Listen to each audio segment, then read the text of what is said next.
not a good deal for our kids, not a good deal for workers. We can negotiate a better deal. And the reason we are trying to delay passage of this agreement, and I hope very much it doesn't have the votes here, is we want the American people to stand up and say, wait a second, it makes no sense to us to be giving huge tax breaks to the richest people in this country, literally millionaires and billionaires, driving up the national debt so that our kids could pay more in taxes in order to pay that debt off. This is a transfer of wealth. It's Robin Hood in reverse. We're taking from the middle class and working families, and we're giving it to the wealthiest people in this country. So, Mr. President, I believe that the agreement struck between the president and the Republican leadership is a bad deal, some good parts to it, but by and large, it is not a good deal. We can do better, and if the American people stand up and work with us, if they get on the phones, if they call up their senators, they call up their congressmen, if they make their voices heard and said enough is enough, the rich have got it all right now. Top 1% earns 23.5% of all income, more than the bottom 50%, that it is absurd that we continue to bail out people who do not need any help. We're doing just fine. So, Mr. President, I am here to take a stand against this bill, and I'm going to do everything I can to defeat this bill. And I'm going to tell my colleagues and the American people exactly why, in my view, this is not good legislation. And let me just tick off some of the reasons why I think that this bill does not serve the best interest of the disappearing middle class of this country. And I should tell you, Mr. President, I don't know what kind of telephone calls you're getting from Colorado, but I can tell you that in the last 3 days alone, according to my front desk staff, both here in Washington and Vermont, I think we're over 5,000 telephone calls and emails, and well over 98% of those messages are against this agreement. And I don't know to what degree that's indicative of what's going on all over this country, but I suspect it is not radically different in other states. I think the American people are saying $13.8 trillion national debt. Let's not give tax breaks to billionaires, drive up that national debt, force our kids to pay more in taxes, and at the same time have Republicans come forward and start slashing Medicare and Medicaid and Social Security because of this large debt that we are making larger. And I appeal to my conservative friends. I'm not a conservative, but many conservatives have spent their entire political careers saying we cannot afford to drive up the national debt. It's unsustainable. I agree with that. So vote against this agreement because it is driving up the national debt. And in a significant way, it is doing that by giving tax breaks to people who absolutely don't need it. Once again, for those people who are earning $1 million a year or more, they on average, will be getting about $100,000 a year tax break. People earning $100 million a year, that number is going to be a lot higher. Who believes that that makes any sense at all? Mr. President, let me give you some other reasons why I think this agreement is a bad agreement. The President says, well, yes, we are going to extend tax breaks for all, including the top 2%. But don't worry, it's only going to be for 2 years. Not to worry, only going to be for 2 years. Well, maybe that will be the case, but you know what? I doubt that very much. I've been here in Congress long enough to know that if you extend a tax break, it is very, very hard to undo that extension. Because if we can't do it now, if we can't tell our Republican colleagues that it is absurd to continue giving tax breaks to millionaires and billionaires, if we can't do it now, what makes you think we're going to do it in the midst of a presidential election? And I have to say that as somebody who admires and likes the president. The president's a friend of mine. His credibility has been severely damaged. He's going to go forward, and if he's the Democratic nominee, I suspect that he will say, well, yeah, I extended it for 2 years against my will, but don't worry. I'm going to repeal them after 2 years. Mr. President, you tell me who's going to believe him. His credibility has been severely damaged. We're caving in on this issue. We should not be. The polls show us the American people do not believe millionaires and billionaires need more tax breaks. If the calls to my office are indicative of what's going on in this country, overwhelming opposition to that agreement. So what I'm saying here is that while the president says, don't worry, this is only temporary. Yeah, I don't like it, says the president. Don't like it, but it's only 2 years. I have my doubts. I expect that in 2 years, if this agreement goes forward, it will be extended again. As you know, Mr. President, they wanted 10 years of an extension of tax breaks for the rich. I have my strong suspicion that that is exactly what will happen if not made permanent. And this country cannot afford to give tax breaks to millionaires and billionaires and have the middle class pay higher taxes to pay them off. And I want to say also, Mr. President, that while a lot of attention has been focused on the personal income tax issue, that is not the only unfair tax proposal in this agreement. This agreement continues the Bush-era 15% tax rate on capital gains and dividends. Meaning, let's be very clear about what this means, meaning that those people who make their living off of their investments, if you invest, if you earn dividends, will continue to pay a substantially lower tax rate than the average American worker. Person in the working class, middle class, our firemen, our teachers, our nurses. Those people are not going to pay 15%. They pay a higher rate than folks who have capital gains and dividends. I think that that's wrong. This agreement extends those provisions. Furthermore, Mr. President, and this is a point that has got to be made over and over and over again, this agreement between the president and the Republicans lowers the estate tax rate to 35%. Under this agreement, the estate tax will decline to 35%. Under President Clinton, when the economy was much stronger, the estate tax was 55%. Now, I know, Mr. President, that the Republicans have done a very good job in trying to convince the American people that this is a so-called death tax, that in every family in America, when a loved one dies, the family is going to have to pay 35%, 45%, 55%. I have had people in Burlington, Vermont coming up to me and say, what are you doing? I got $30,000 in the bank. I want to leave it to my kids. Why are you forcing my kids to pay such a large tax? So let us be very, very clear. The Republicans have done a very good job in totally distorting this issue. The estate tax is paid only by the top 0.3% of families in America.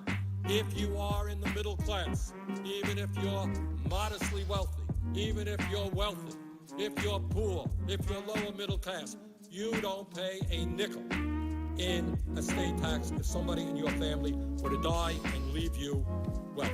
Not a nickel. This applies not just to the rich, but the very, very, very rich. So what the Republicans have been arguing for several years now is they want to repeal the estate tax entirely. If they were successful in doing that, Mr. President, that would mean increasing the national debt by $1 trillion over a 10-year period. How's that? And all of the benefits, not some, all of the benefits go to the top 0.3%. 99.7% of the people do not gain one nickel. Now, what's in this agreement is not what the Republicans ideally want, which is a repeal of the tax entirely, but what they do get is a reduction to 35% with an exemption on the first $5 million of an individual's estate.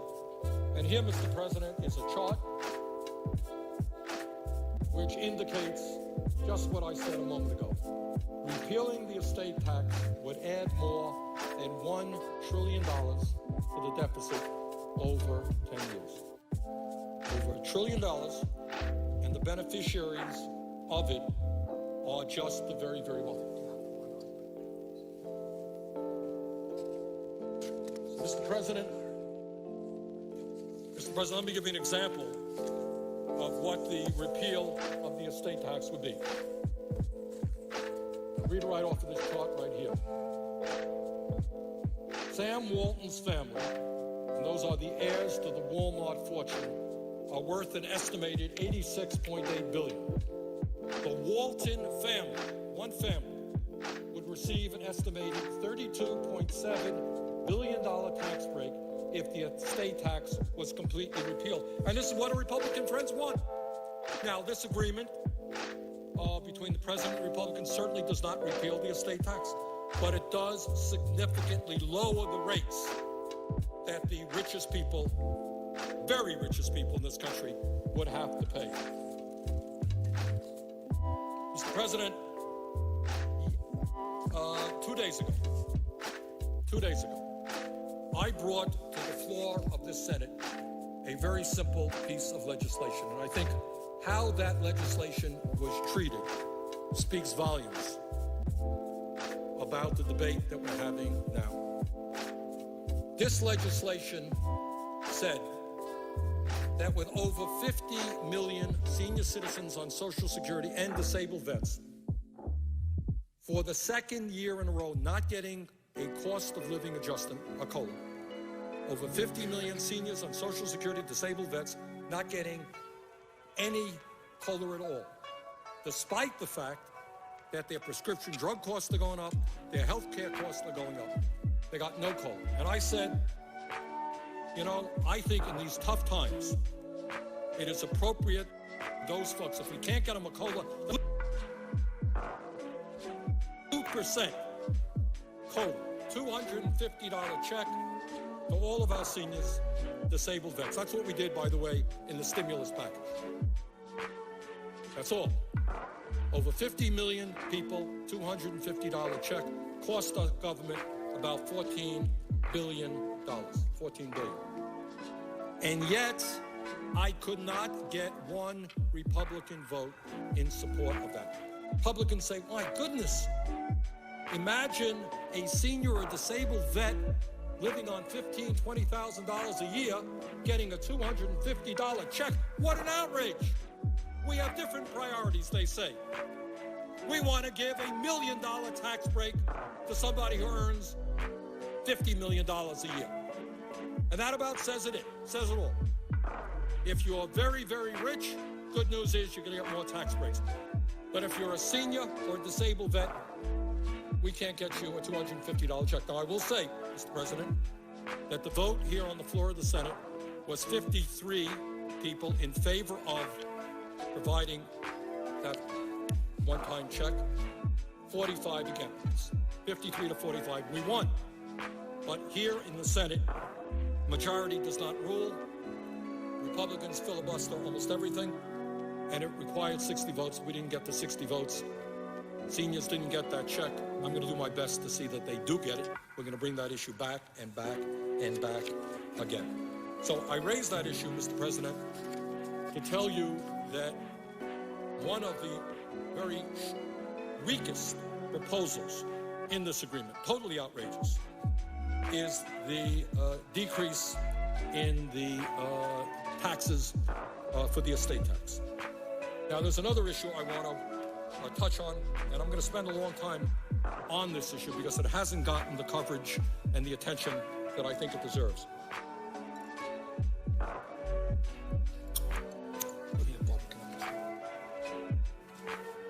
And this agreement deals with the so-called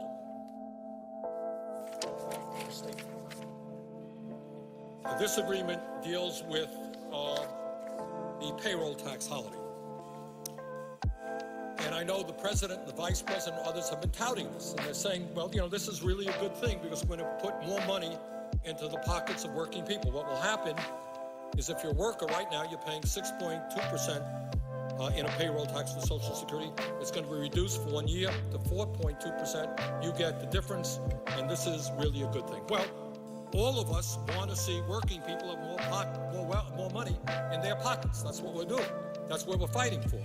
But let me be very clear that while on the surface, this so-called payroll tax holiday sounds like a good idea for working people, it is actually a very bad idea. And what the American people should understand is that this payroll tax holiday originated from right-wing Republicans whose ultimate goal, trust me, is not to put more money into the pockets of working families. It's the ultimate destruction of Social Security.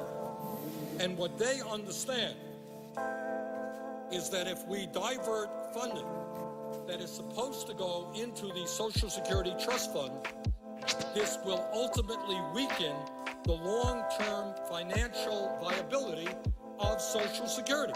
So in other words, what we are doing is, for the very first time, diverting money which is supposed to go into the Social Security Trust Fund. We're giving it to workers today. It's like eating our seed.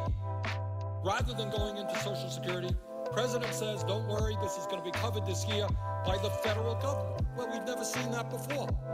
I don't want Social Security to be dependent on the federal government, because the federal government has a $13.7 trillion national debt.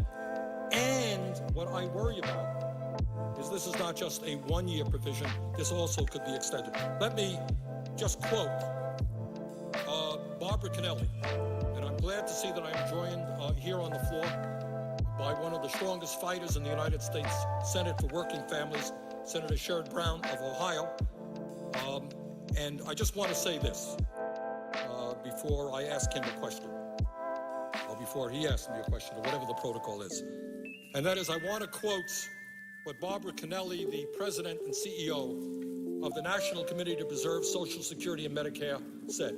This is one of the largest senior groups in America, and this is what she says, and I quote, "Even though Social Security contributed nothing to the current economic crisis, it has been bartered in a deal that provides deficit-busting tax cuts for the wealthy."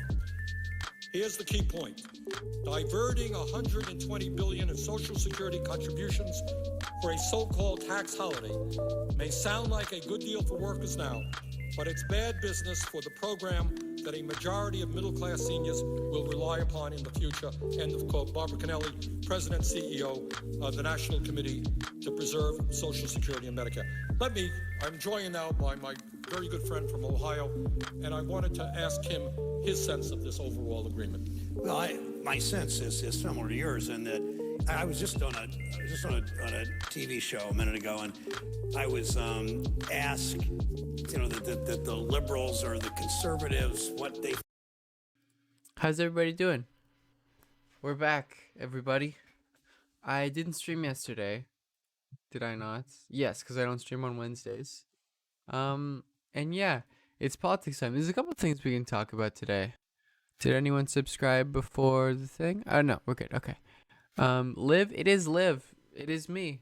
How's everyone going? How's everybody doing? So there's obviously the Corbyn shit, which, I mean, doesn't, like, Corbyn was gone. That was pretty clear. And it's clear that this is like a Blairite coup, obviously. So it was already clear when he ate shit in the election that he was going to be gone. But it's, the fact that they continued with the anti-Semitism shit is, like, truly disturbing and sad. But, like, you know what? This is really what we want to learn.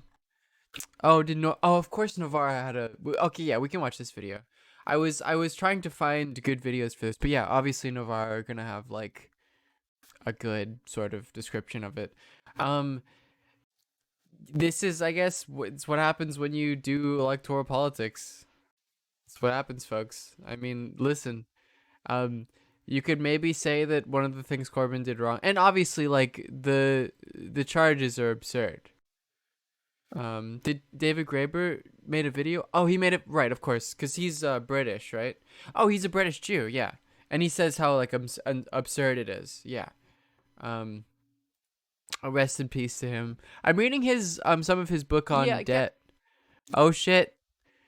Liv posting Hype House. Let's go. Cancel culture is also a very reductive term. So it's like it takes actual critiques. You know, people will like be, you know, people will get Me Too'd or whatever, and it'll be like, you know, they're sexually assaulting people, and then they're like, SMH, can't believe I'm getting negatively affected by cancel culture. Oh, Turing News, thank you for the raid. Well, no, you did sexual assaults. You're not getting canceled.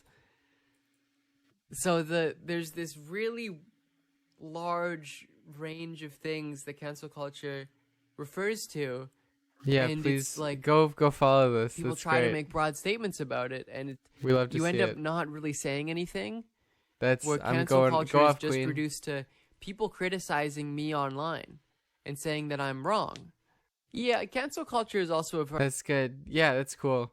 Thank you for making a hype house for me. That was Anvilize that's running that. Thank you for that. What else? Is Graber American? Oh, okay. I thought he was British. I'm stupid. Yeah, go like that on TikTok. Am I allowed to tell you that? Oh yeah, the bit Felix is doing is very funny. Oh yeah, Turing News. Thank you again. Everyone follow Turing News. Glad you had a good stream. Yes, no problem. I don't know why I wasn't following you in the first place, Turing News. But yeah. So yeah, obviously we have this video about Corbyn suspended. I also had another one by The Rash. I don't know. Because this is an important thing to talk about. Oh, is this a Trump tweet? Lil Toonshi? Wait. What, did this come out today?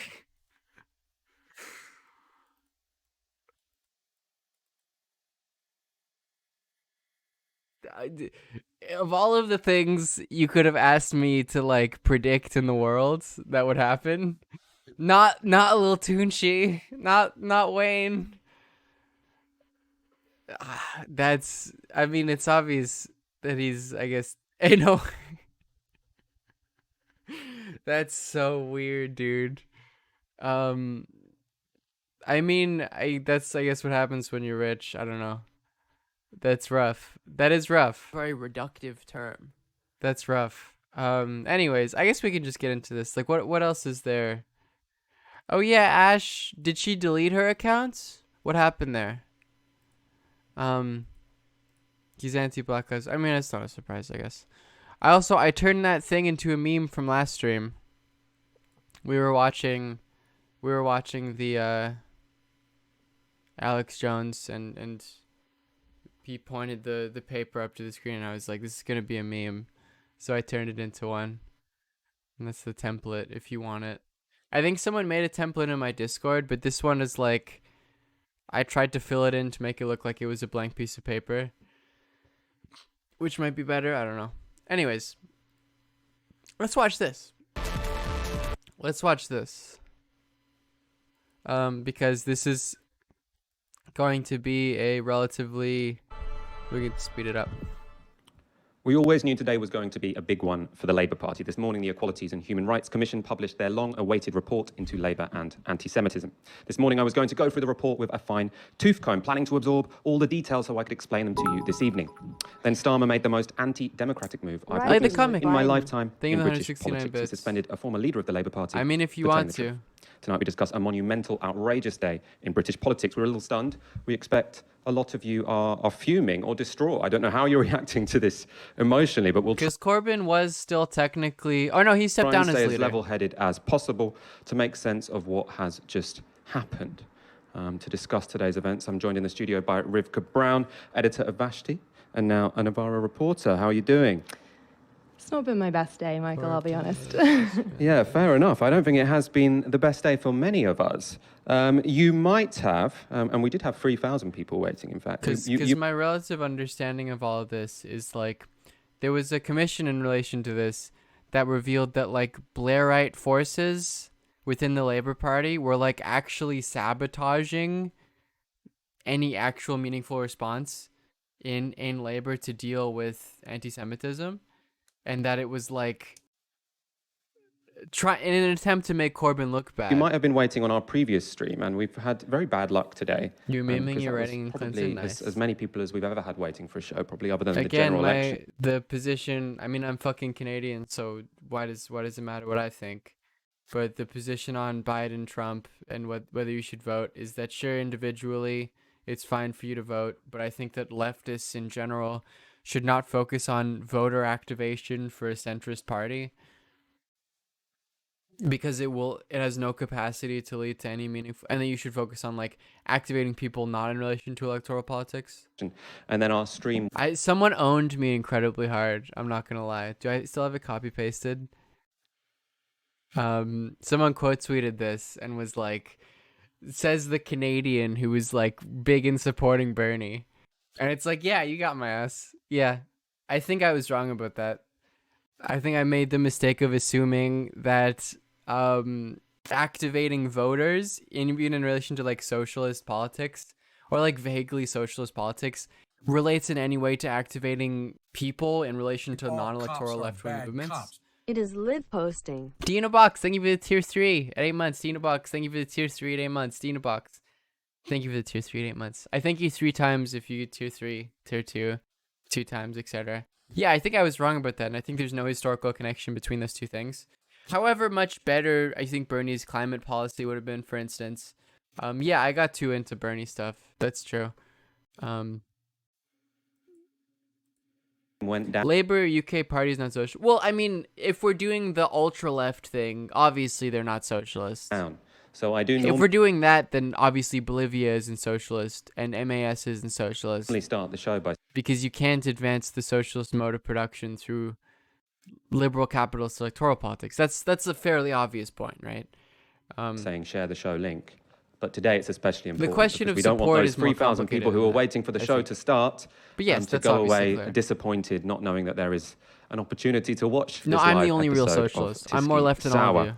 I'm also going to be joined down the line later in the show, as soon as possible, in fact, I was by Aaron Best. sorry, before we get into this, I was arguing with a couple dangus on Twitter in my Twitter thread. I made a Twitter thread about just like this wildly racist moment on it's a you know, where it's like what like white fucking redditors do is they turn like anti-authoritarian resistance to the CCP to be like, actually when I was in college I had this experience with Chinese exchange students and they were mean to me, so now I'm racist, and the way I compensate for that is by saying that President Xi is bad.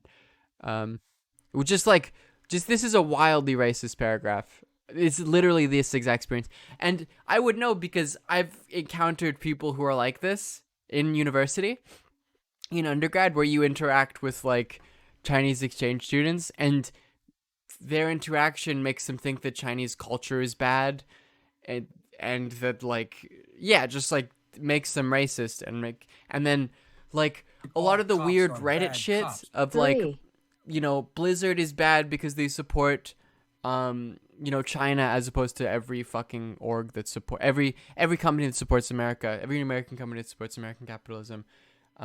They compensate and put all of their racism for Chinese people and just racism in general into like, actually it's because I want to free Hong Kong. Roblox truck driver, thank you for the 3 months. The point I'm trying to say here is I'm trying to piss off everyone basically, because I think that's the metric of knowing that you're doing well. Which is also to say that I don't think the movement related to Hong Kong was particularly liberatory insofar as it's like, oh, you know, the worker is like, oh, I don't have to sell, I'm not forced to sell my labor on the market for capital to a Chinese state-owned firm. Now I can do it to a British company or an American company. That's so much better. So I didn't think that there was anything particularly related to supporting Hong Kong is this like progressive movement, and progressive I mean advancing the mode of production, but I don't particularly support China either, which is to say like there's a reason why the people who didn't say anything about Hong Kong, which is when all the Hong Kong shit was going on, including me, basically had that position, I think, which is to say, like, maybe the Hong Kong system that's represented in relation to sort of liberal democratic Western capitalism is slightly better for people, but that obviously it's going to fail because of how big China is and its relationship and proximity to Hong Kong, and also that, you know, they won't advance the mode of production. If you're a socialist, it has nothing related to that. But yeah, then I said this to just piss off everyone, because it's like there are these weird, annoying. Did I vote? I voted in the British Columbian election for the NDP. And my writings flipped from Liberal to NDP. It didn't flip. Cops are bad cops. Great Great stream as always, Liv. Thank you, also Thieker. Thank you for the 3 months. It didn't flip by 1 vote, so I guess my vote didn't matter. So didn't matter what I, as an individual voter, did. But yeah, I did, I guess. I don't particularly... People who didn't vote, I'm not particularly mad at them. But yeah, I did this to piss everyone off, which is to make all of the weird... I mean, no one who is like... A lot of anti-China rhetoric relates to like just people being racists and justifying their racism, particularly. And the metric you can see is like people who think that Elon Musk is epic, and people who think that America is good, and that America invading China would be good. Horgan is a dumbass centrist. Yeah, no, the British Columbian NDP, New Democratic Party, that I voted for, so get mad at me, I guess, is like Blairite labor, and essentially that equivalent. Very bad on indigenous policy, and bad on climate policy. And arguably, you could say, so, Liv posting, thank you. Thank you for that. You could arguably argue that the fact that the NDP got a majority, ever heard of that one? That's new. Thank you for getting my ass. Thank you. You could arguably argue, it's a great way of putting that the fact that the Green Party in the NDP, or in the British Columbian politics, no longer holds the balance of power, because they used to, where the liberal right-wing Liberal Party and the NDP had the same amount of seats, and the Greens formed a coalition with the NDP to form government, that arguably the development of the NDP having just a straight-up majority might be bad for climate policy. So I guess maybe that's my fault. I mean, although as an individual voter, I didn't do anything, because your individual vote doesn't do anything, because usually I'm going to say that most elections aren't decided on 1 vote, which is why should you as an individual vote for vote in electoral politics is a useless discussion. The meaningful discussion that you can actually universalize is, should leftists be attempting to activate voters and convince people and organize around electoral politics? That's the actual discussion, which again, like the Contra video did not address at all. What were we talking about? But yeah, I did this to piss off everyone. And there are a couple dingus that were mad at me, I think. I love Chinese socialistic policies, but then what socialistic policies? Which ones? Again, this is the fundamental point about China, is like, there is no advancement of the mode of production. China is a capitalist nation state. You can analyze China, in fact, based upon Marx and what Marx writes about primitive accumulation into capital. And, you know, because people were giving, like, the example is, let me find the paper, because I was linking it a couple times. It's very good. It's an analysis of primitive accumulation in the Chinese context. I can link this. It's very interesting. Which is to say that, like, the massive large-scale poverty relief programs within China in the last couple years or whatever aren't like because China loves removing poverty. It's because it's a capitalist nation state integrating subsistence farmers into the sort of capitalist material relations. What's the Marx quote here? In the history of primitive accumulation, all revolutions are epoch making that act as levers for the capitalist class in course of formation. these moments when great masses of men are suddenly and forcibly torn from their means of subsistence and hurled as free and unattached proletarians on the labor market. That's what China is doing with the poverty relief programs. It's taking subsistence farmers that are sort of not integrated into the global capitalist market relations and integrating them into them. Integrating their labor into agribusiness, forcing them to sell their labor to capital. It's beneficial for the state, for the bourgeois state. That's what it does. This is colonialism. It's the process of colonialism. Nobody denies this. Yeah. But they can still. The Marxist state is a oxymoron, first and foremost.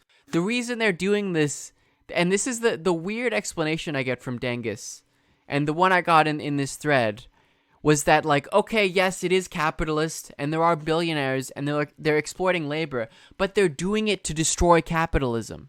And what I'll tell you about that is that doesn't make any sense. That's not a Marxist analysis. That's absurd. The amount of revision from Marx is objective. Which is to say, like, the reason they're doing it is to make money, is to exploit proletariat. To proletarianize, what is a Dengist? Dengist. Deng Xiaoping, which is people who support the ruling ideology in China. They're destroying communism to destroy capital. Well, they're destroying, like, subsistence farming sort of primitive relations to integrate them into the global capitalist market. Yeah, I mean, there was something really interesting. It was Clara Oliveira, I believe is her name on Twitter now, was talking about this because she was a part of the Communist Party of Canada for a long time. Clara Sorrenti, etc. That's her name. Talking about how the reason why, like, most Western Marxist-Leninist states or Marxist-Leninist parties are Dengist now, and the reason for that. This is way too long to fit into TikTok. There are many clips you can add of me ranting or whatever. There are, like, and also the way that I think, and I'm incredibly, like, absent-minded, is hard to fit into a TikTok. I'm sorry. That the way that they think is they need, like, a dad to tell them what is theory, and one of the reasons why they've all flipped to Deng now. They're all, like, essentially Dengist parties, is because after the Soviet Union fall, they were like, fuck, we don't have a powerful state to tell us what our ideology is. Shit. It's like, where do we go? And it's like, do we create our own theories? Do we think no. We need a source of authority to like, develop our ideology. So President Xi is our dad now, is I think what she said. What is her Twitch? Let me find this. Communist Clara Oliveira. She raids me a couple times. You should watch her. And yeah, I mean, that's why there are so many Dengists, is because it's very nice to think of that the second largest world power, I guess in terms of GDP, the second largest. It's hard to, the poli-sci analysis of that. I would argue with, like, COVID stuff, what's represented is the beginning of a multipolar system where the Chinese state is, like, meaningfully contesting the American hegemony. But nevertheless, that it's very nice to think of that second largest. It was so funny, the Xi Jinping stuff. The second largest capitalist nation state is actually communist, and they're fighting for you, and if they win, we win, as opposed to, like, well, where are the actual Marxists or anti-capitalist movements? And it's like they're wildly suppressed. They have no meaningful unified ideology, and there's sort of the global left is in this sort of period of crisis. Instead of thinking that, because that's very depressing, it's like, well, just President Xi is my dad, and he's got it. He's going to do it. All of the dictatorship of the bourgeoisie in China, and it seems like, how to reach someone like that who thinks that way? I don't fucking know. You can look at my replies. I'm trying to argue with a couple of these guys, and I don't, I mean, like, the Marxist analysis here is that they are a dictatorship of the bourgeoisie. And Marx does not conceptualize any way for people to have communist sentiments controlling the capitalist state to fight against capitalism. There's no room for that. Ideology, in the pejorative sense, the way Marx understands it, develops as a result of the justification for the state. And that capitalist ideology is contingent, like, this capitalist society continuing to exist is contingent upon that ideology. And so the people running the state have to believe it. Is China red bourgeoisie? Sure, you can call it that. So the point that Marx makes, and, you know, the analysis in this paper, well, they're red insofar as they say they're red, you know. But, I mean, even Deng Xiaoping, like, to give a brief summary of, like, Deng Xiaoping Maoist thought, is to say, like, we have to develop capitalism and industrialize and proletarianize, but that we will use that power and the accumulation of that wealth to fight against international capital. And to, like, as soon as we beat that, we will, you know, the real revolution will come, and then we can do socialism or whatever. But and then there's some bullshit about, like, you know, the state withering away, a Marx quote, that type of thing. But it's just absurd. It's just, if you look at a material analysis, again, like the Marxist analysis, which the way that I like to understand the Marxist tradition is, like, there's a letter he wrote to one of his contemporaries about how what his role was doing was to ruthlessly critique everything that existed, and to not be afraid of the logical conclusions you come from there, and to not be afraid of butting into a relationship, you know, to entrenched power. And in that sense, I would like to imagine that what Marx would have wanted was to move those criticisms even beyond what Marx would have said. And, I mean, I cannot fucking imagine actually using Marx to look at the dictatorship of the bourgeoisie represented in China and think that, like, you could maybe interpret the proletarianization, although Marx in his later life disagrees with this point. You could interpret the actual foreign policy of Deng is, like, obviously capitalist. Invasion of Vietnam, support in Nepal, sanctions of the DPRK.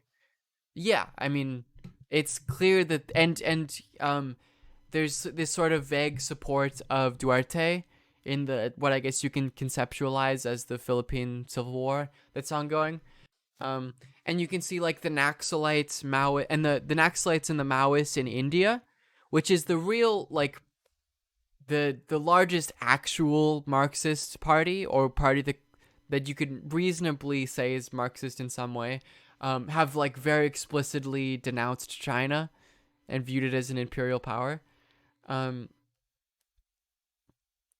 was I talking about? Oh yeah, anyways, like, you know, there's no way that you could imagine a Marxist thinking that that China is anything but a capitalist nation state that is attempting to proletarianize and integrates as many people as possible into the labor market, to proletarianize them, turn them into the proletariat as possible, to generate as much profit as possible, to generate as much, you know, to integrate the capitalist mode of production to the largest area. Maoists or Dengists like to point to China's foreign policy as evidence that actually they're better than the West. And what I would argue is that, relatively speaking, China has a far greater threat, or America has a far greater threat to, like, people outside of its borders in terms of the expansion of the market in relation to imperialism than China does. But the reason for that is fairly obviously because China has enough of a area to expand within their borders in terms of expanding the capitalist market. Then without that, they can play nice outside of their borders. The Chinese foreign policy is clearly much better than the American one, and the European one sort of relating to IMF loans and sort of strong arming states in like the global south into accepting them, and this sort of forceful expansion of the capitalist market. China doesn't need to do that. Yes, but again, the reason that's the case, the reason why China is a better foreign policy relates to capitalism and the maintenance of the capitalist nation state. That is China. It's not any secret Marxist, the secret Marxist intention that they're going to reveal themselves. All of the billionaires, because there is literally hundreds of billionaires in the Chinese parliament, are going to reveal themselves as secret Marxists, give away their wealth, and, allow for the Chinese proletariat to advance into socialism. They're doing it.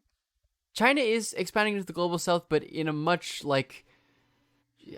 humane way, you could say, than the West is, which is far more I guess you could argue beneficial to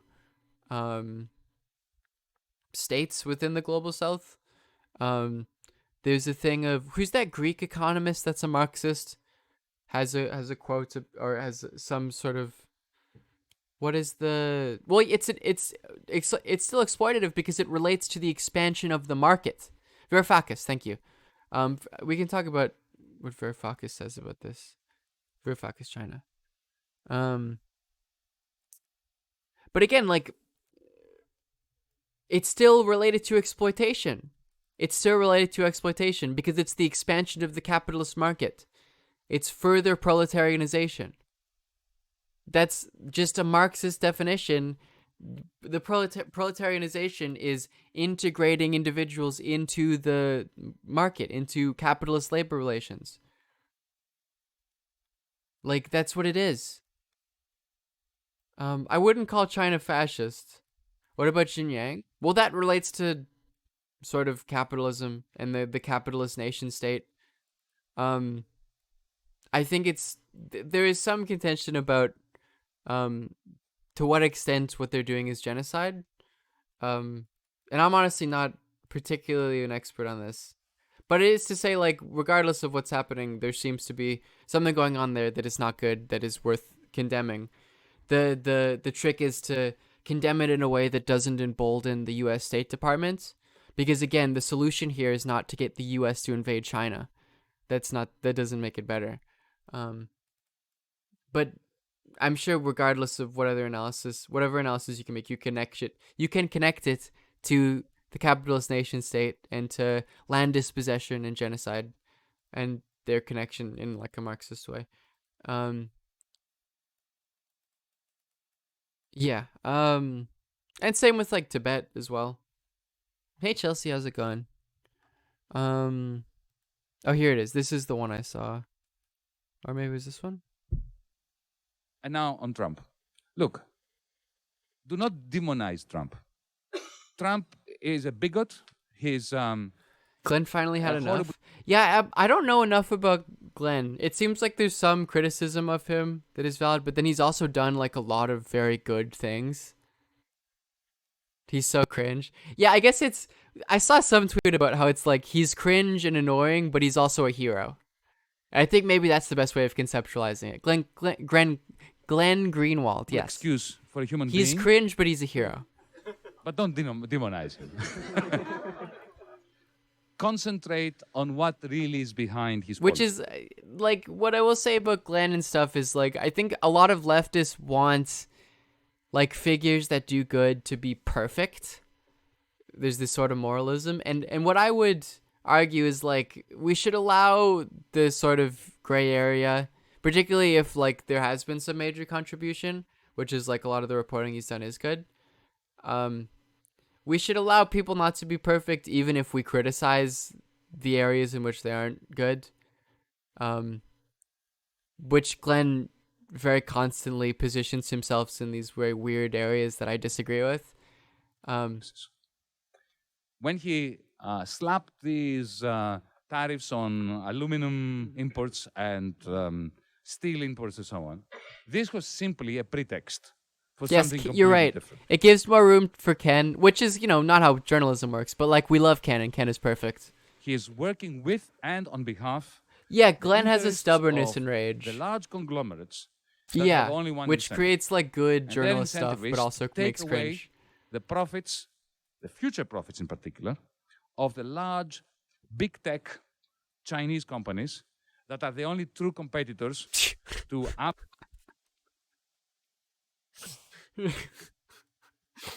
Oh no. Oh no. uh no, people are mad at this. Obviously they're mad at this. I mean, obviously it's like a joke. It's like making fun of people. But yeah, it's yeah. I mean, Virgil, very problematic. He's just being an edgelord, I guess. Apple, to Google, to Which Facebook, is because to obviously say he's not being serious. the Chinese, using their own Okay, political but yeah, anyways, China. excuses, have created serious competitors to Google, to Facebook, and so on. And what Trump is really doing is he's firing the first cannon volleys in a generalized trade war against China, the purpose of which is to open China up to Google, to the big silicon, big tech, big pharma, and Wall Street. Now, if he succeeds, he's going to destabilize the United States of America. Because if the United States does to China today that which Ronald Reagan did in 1985 to Japan and to South Korea, you will end up with a crisis in China similar to the crisis of Japan of 1998 and of South Korea, which saw those countries effectively implode. And this is not what I want to talk about. There's a thing about China foreign policy, which is to say, I want to present the argument. There it is. This is it. I've been very concerned lately about China and sort of which is in general to say, like, China's foreign policy is far less dangerous than America's foreign policy. But the reason for that, you Marxist analysis, is that, like, China has a lot of area to expand the markets and expand the capitalist mode of production within their borders, and doesn't really have to concern itself with elsewhere. And so it's much easier for them to, like, play nice in terms of, like, their development in, like, the global south, for instance, and developing, like, allies there, as opposed to what the Western strategy is, which the Western strategy, Western capitalist imperialist states strategy, is obviously related to the history of colonialism and direct imperialist occupation, of sort of strong-arming nations within the global south into, like, accepting IMF loans, etc., which is far more dangerous, obviously. we have transferred so much money from our economy over to China. But again, we talk about this analysis, which is in a Marxist analysis of primitive accumulation in relation to China's poverty relief programs.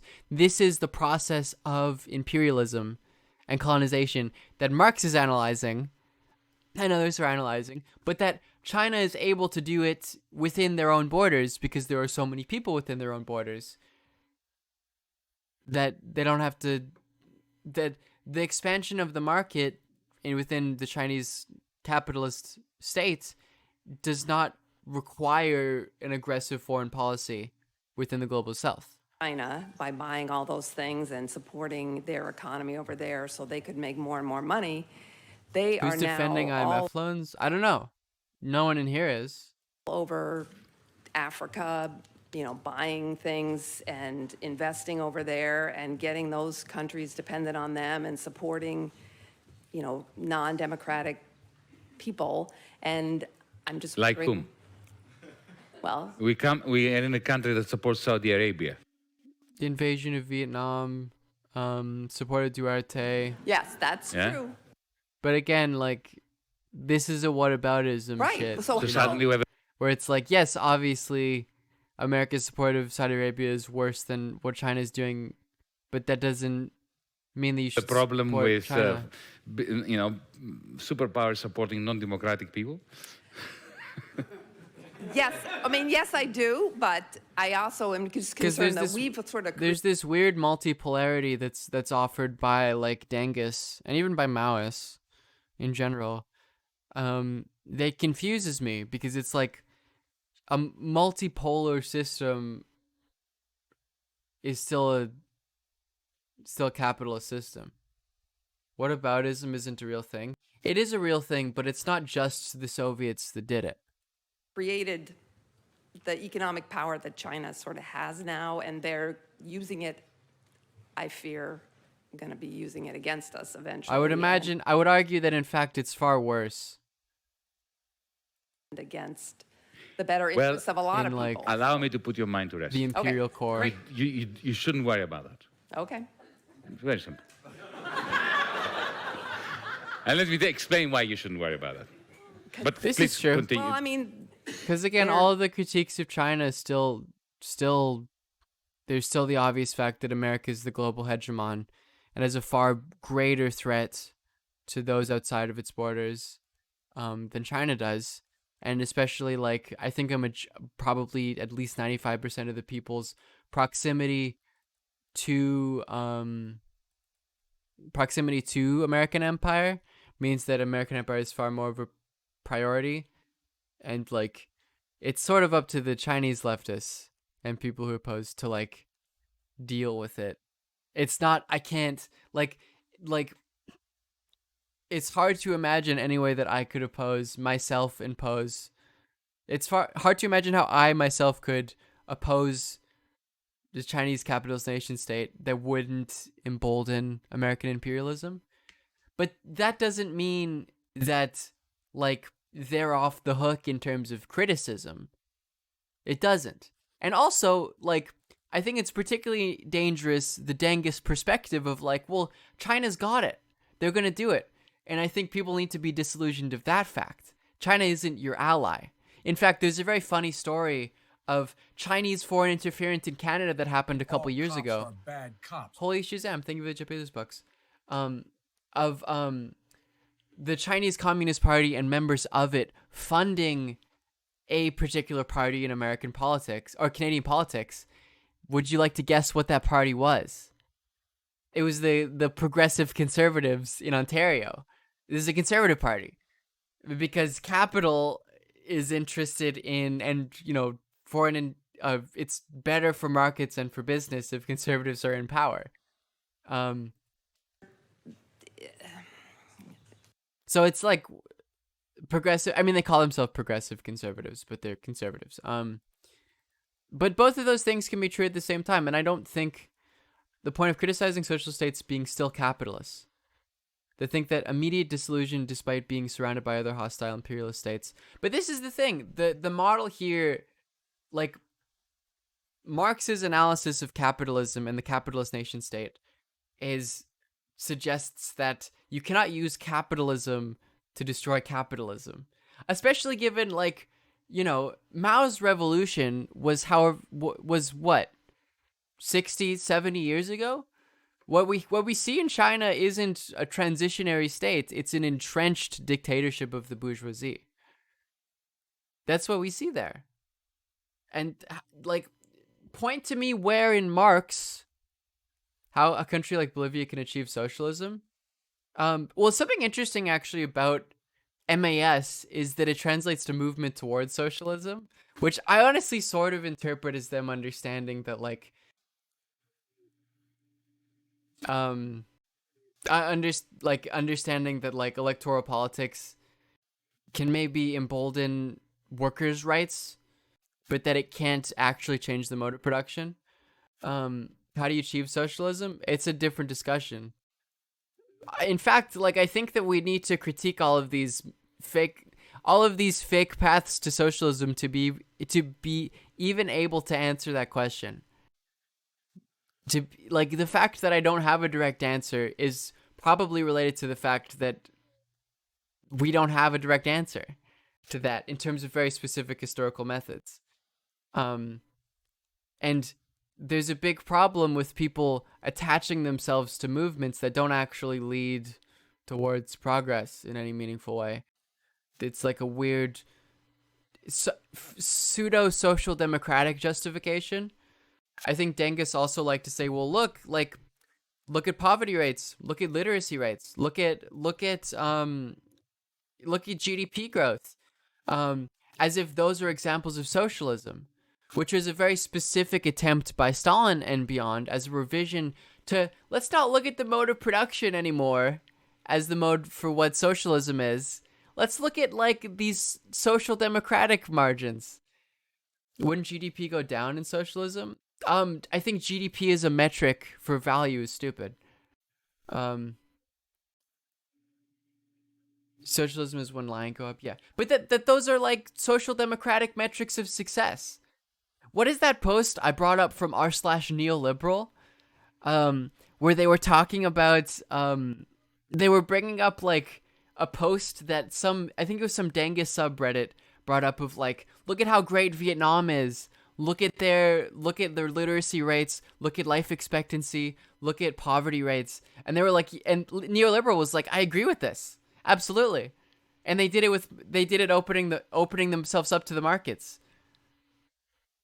Because they did. I mean, those things went up when they were exposed to the markets. Because when we talk about socialism, it isn't related to those social democratic margins. Nobody disagrees with this. Okay. I mean, that's true. That is fairly objectively true about Vietnam. Someone linked it before. It's like, there was an interesting argument in my mentions between someone who said like, well, all of the metrics for why people say China is good, why don't you like Taiwan? All of those metrics in relation to poverty rates, life expectancy. I'll not even mention GDP because that's a potentially contested margin. Poverty rates, literacy rates, life expectancy. Taiwan has done better than China.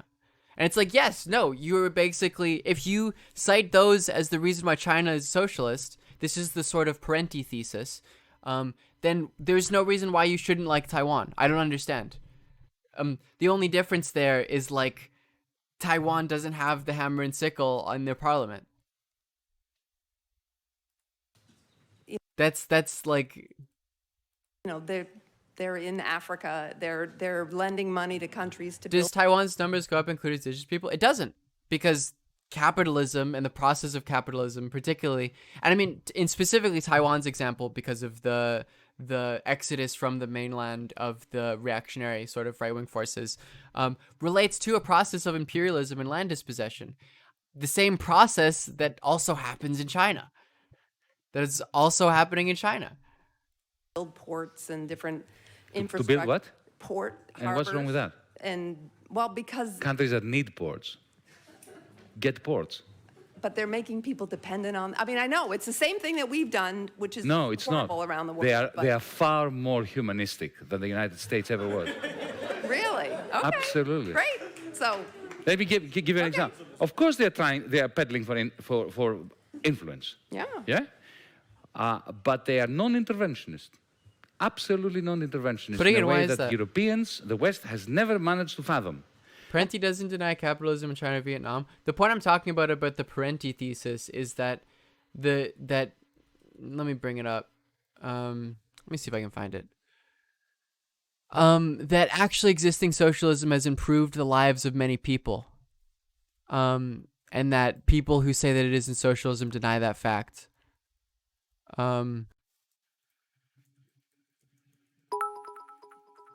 It's like, sure, if you want to be a social democrat about it, that's fine. Is taking forever to get to posting sad. That's Elliot the comic. Thank you for the 100 bits. Let me see if I can find it. There's a good clip uploaded by Caleb Melpin. There was a TikTok I found that basically said this.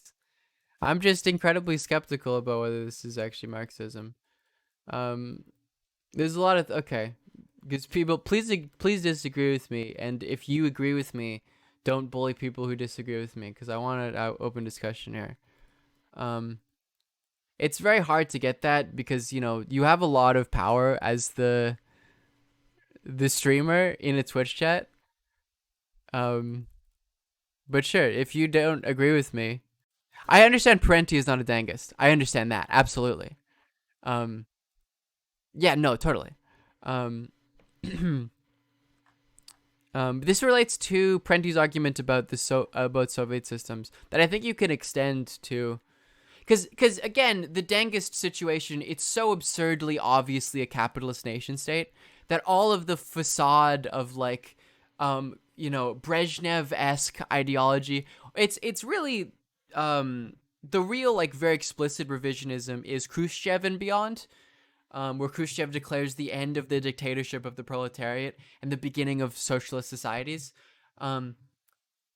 It's that really sort of relates to this move, a very explicit move away from the discussion of any development of the mode of production towards like any actually existing, towards actual socialism.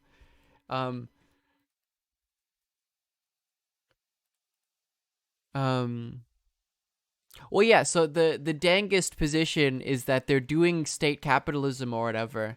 They're doing state capitalism, but they're doing it to oppose international capital and imperialism and finance by, of course, obviously engaging in those imperialist relationships and proletarianizing workers. It's genius plan. Proletarianizing workers in the Chinese countryside, investing, putting them into like large agribusiness, etc. And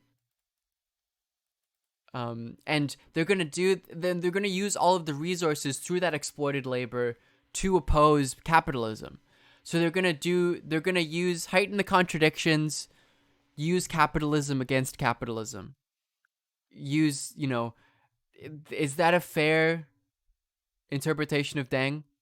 The problem is that that's not how dictatorship of the bourgeoisie work.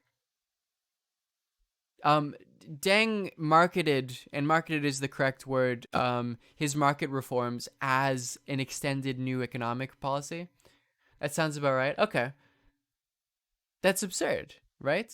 Trash Future Podcast Shadow Raid. Oh, thank you, Trash Future Podcast, for doing a Shadow Raid.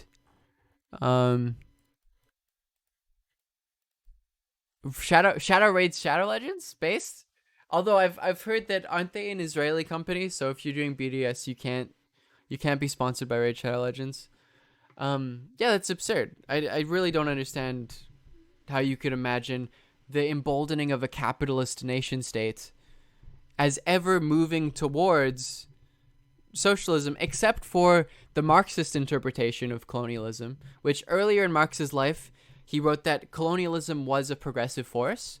And the reason for that wasn't because it was like good for indigenous people, or because like it was a civilizing mission. Although you can interpret a lot of the sort of subtle early Marxist writings about this as like sort of meaning that. But the reason why he explicitly wanted and viewed that as a progressive force was because it proletarianized more people.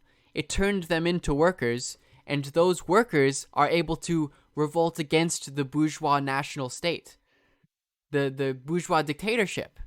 The model here is not of the bourgeois dictatorship stepping down, or even of the bourgeois dictatorship doing that for an ideological purpose that is to advance to socialism. It's for the material purpose, because we're making a material analysis of further exploitation, further entrenching of the capitalist mode of production. The problem is, obviously, that the capitalist mode of production inherently creates within it inconsistencies and incoherencies. And the further strengthened the proletarian class is, the more they will revolt against the bourgeois system. But like in that model, that doesn't make the Communist Party of China good. That makes them like, this is a material analysis of politics. It means that they are further proletarianizing, as we talk about here, this sort of this analysis of primitive accumulation. In the expansion of the market within Chinese borders, they're doing it so that they make more money, so that there are more workers that are forced to sell their labor to capital. And under the Marxist analysis, even the Marxist analysis in which he says that colonialism is a progressive force, what happens here is that the workers revolt against the state, against the bourgeois dictatorship. They revolt against the Communist Party of China. That's the model that Marx makes.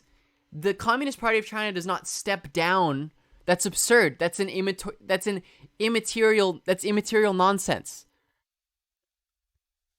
As inevitable automation, well, Marx writes about absolute automation destroying capitalism because there's no longer a labor market.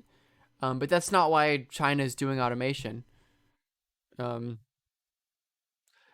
saying that colonialism is a progressive force is cringe, and Marx later in his life admits that there are ways to get to communist societies not related to the process of Western industrial capitalism, and that he's wrong about that. So he's sort of Engels believes this throughout his whole life, but Marx corrects himself at some point, which I think is correct. That correction I think is correct. But yeah, again, the Marxist model here doesn't. Like, wrong? Well, tell me why I'm wrong. Tell me. Engels was kind of racist? Yeah, I mean, sort of. I mean, they're writing in their historical context, so there's only so much you can give to them. You know. Marx gives... Yeah. Do you think white kids appropriate black culture on TikTok? I don't fucking know. That's very out of nowhere. I know, like, Engels in 1850 writes that... one of the first examples of like actual communism is the Shaker communities in America, which is interesting because they're this sort of agrarian-based, non-industrial community. Oh, it's talking with someone else. Okay. Yeah, I think the like. Engels hated Arab nationalists, for instance. He despised them. He openly despised them. And he hated decolonial movements because he viewed them as anti-progressive, which I think is wrong. You Western socialists are so weird. I forgot that I was white. I guess I should just shut up. I guess I am literally white. That's true. You can post... I guess you can't post to React because it's not Twitter. But yes, I am literally white. Sounds about white, etc. Dependent on them and supporting. Okay, let's watch this though. So I want to look at this is Varoufakis's like defense of China, or you don't have to call it a defense. I've been very concerned lately about China and sort of we have transferred so much money from our economy over to China by buying all those things. Oh, sorry. I'll answer this question before. Do you think anything positive will come of Indigenous versus Nova Scotian farmers? I think it's awful. The violence against Indigenous people, and the fact that like I'm Serbian, not white. Interesting. That the capitalist state and police system has done nothing to essentially protect Indigenous people. I think it should be a larger international scandal. Thank you for linking this. I forgot that I was white. It should be a larger international scandal. And supporting their economy. But again, something I will highlight, if you accept the fucking Dangist thesis about expanding capitalism and market forces to fight capitalism, like, how are you in any position to oppose or to develop an account of Indigenous sovereignty and Indigenous rights that like in any way justifies that existence?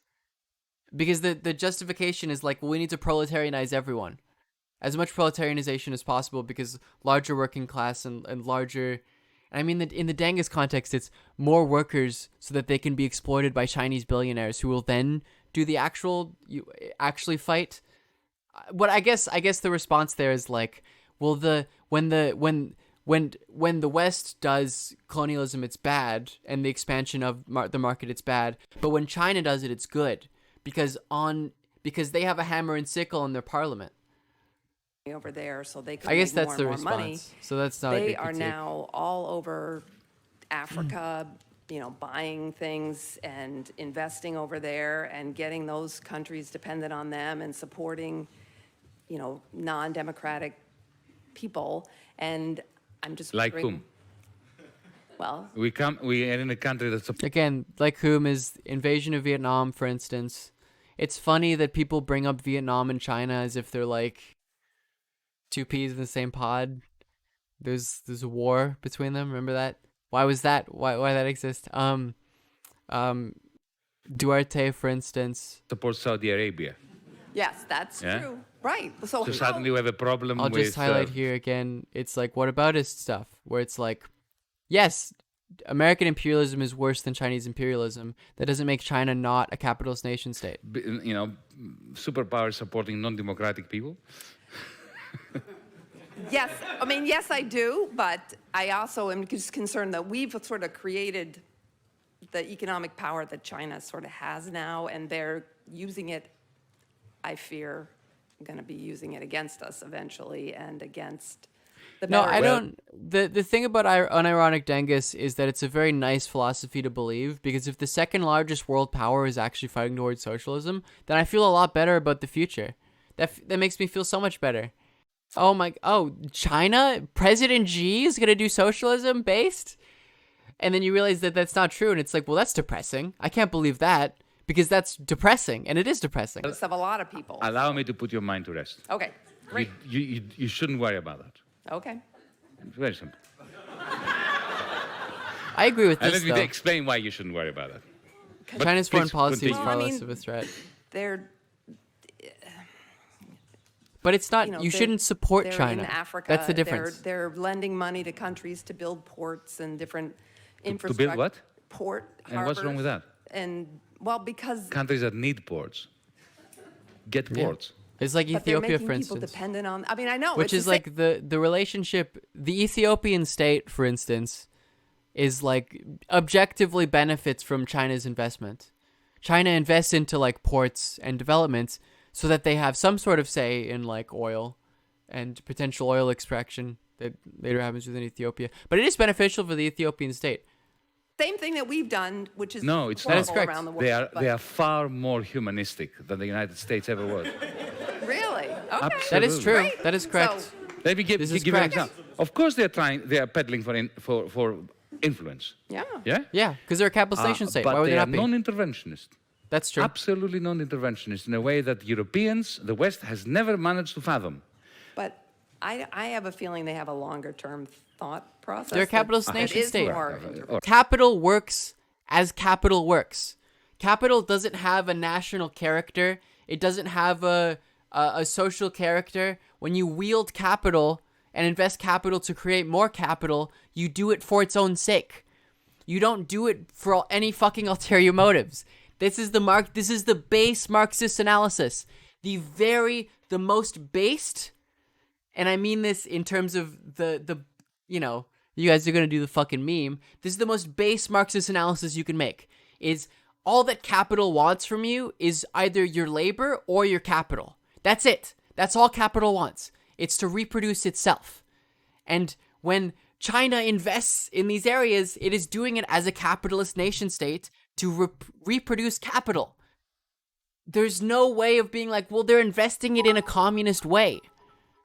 That's not how capital Based works. Capitalism. This is the first lesson of Marxism. Fundamental. The fundamental lesson within Marxism and Marx's analysis of capital. I like the comic. Thank you for the 161 bits. All right, all right. But But let's anyway, judge what so we no. see. Let's Okay. judge what. Okay. Wait, It's a parasitic let's organism, start at absolutely. the beginning. The Chinese never asked Apple to go to Shenzhen and produce all the iPhones. It was Steve Jobs that decided that. Yeah?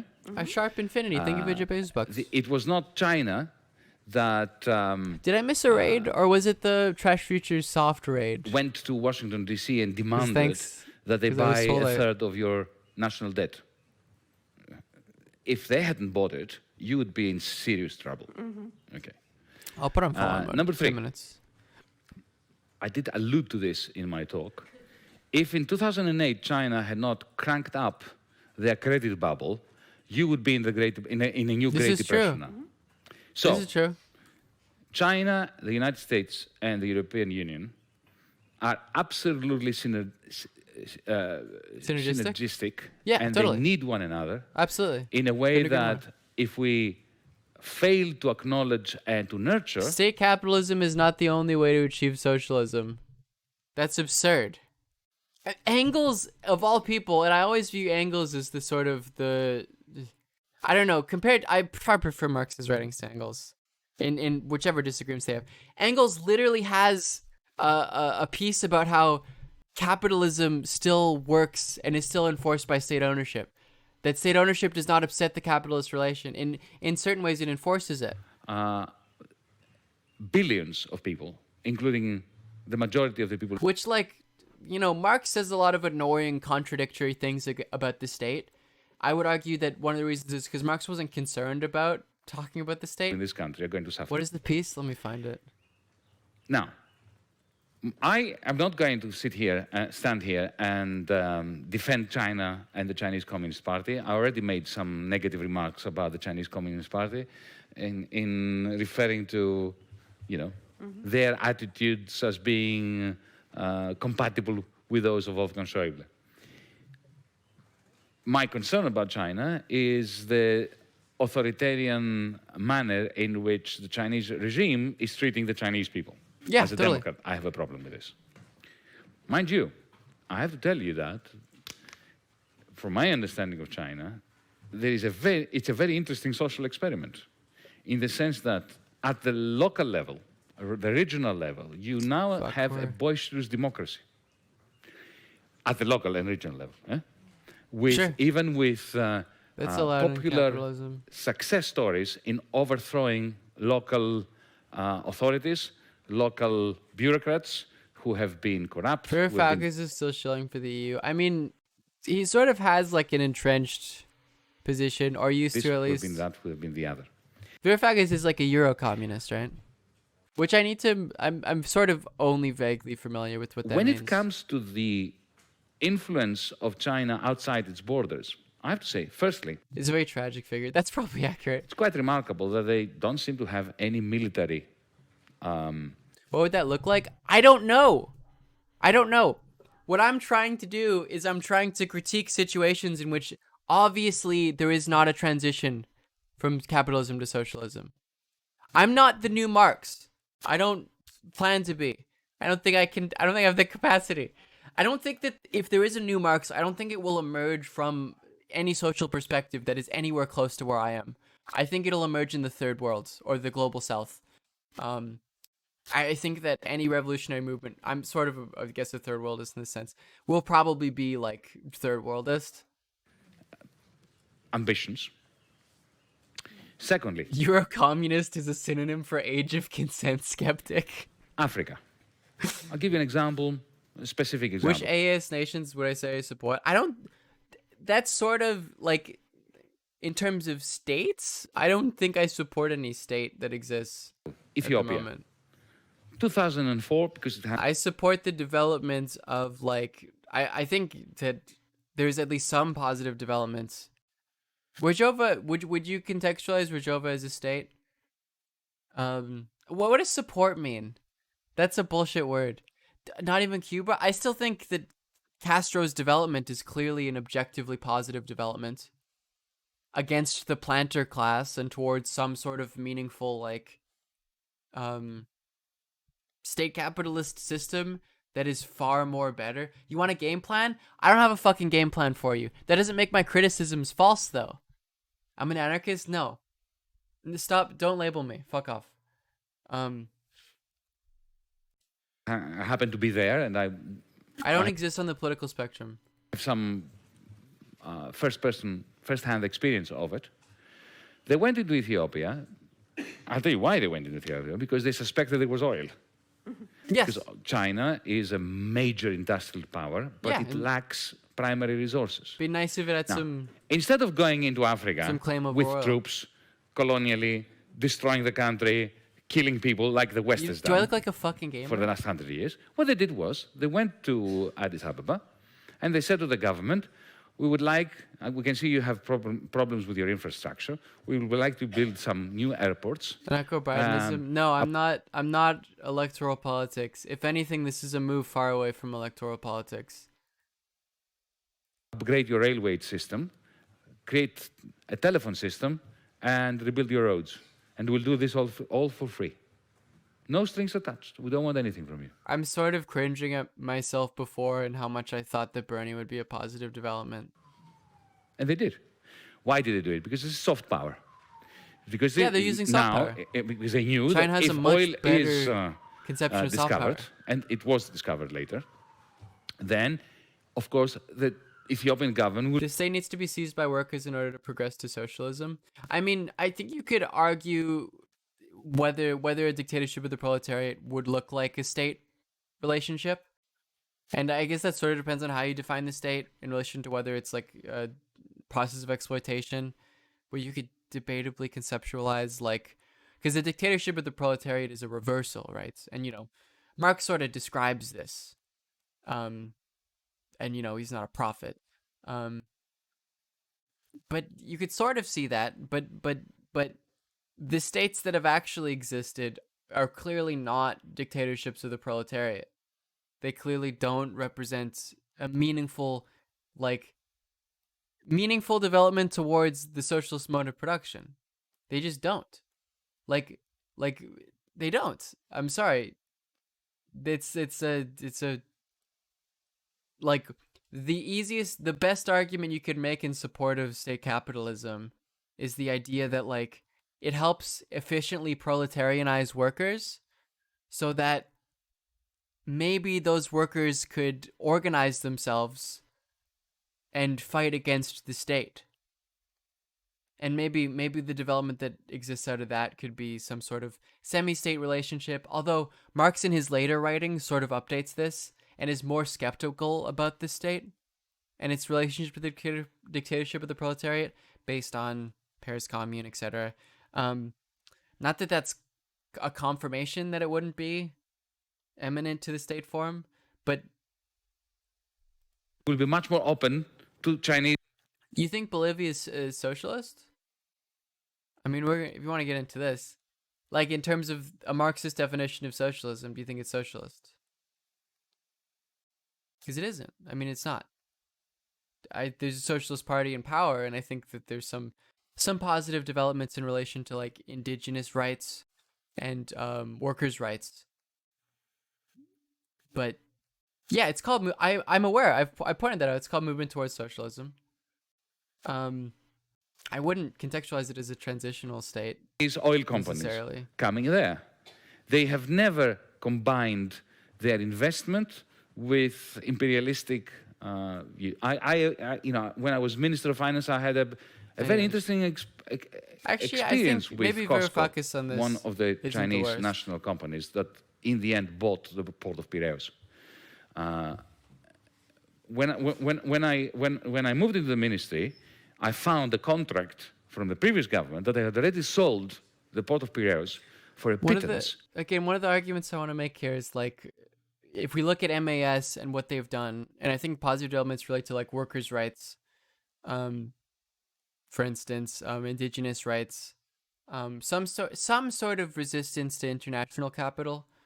But what I see as a positive development there is like that workers can organize and meaningfully oppose bourgeois democratic electoral politics. That's what's and required. under ridiculous conditions to the Chinese, under the guidance, of course, of the European Union and the International Monetary Fund as well.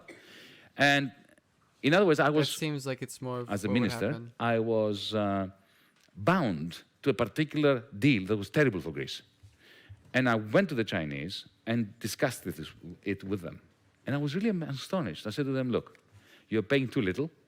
You're not committing to a sufficient level of investment. And you are treating our workers as fodder. You are effectively subcontracting labor to horrible companies that exploit the workers.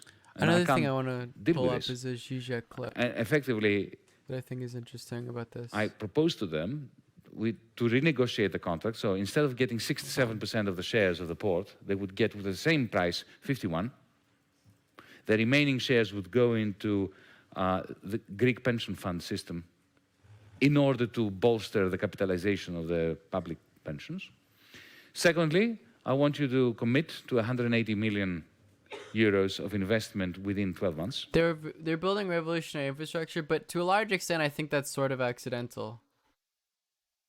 To a certain extent, I mean, I would wonder. I haven't read the explicit ideological positions of mass, and what it represents.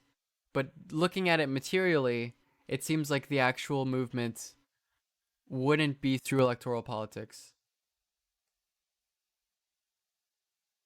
I think colonial differ in ways from imperialist powers that create a contextual distinction for class-based differences. As Mao says, Chinese bourgeois are different from Russian bourgeois because of the immediate history. Mao would say that there's revolutionary nature that separates these classes in context and ultimate goals is to create a unique society for the context of China.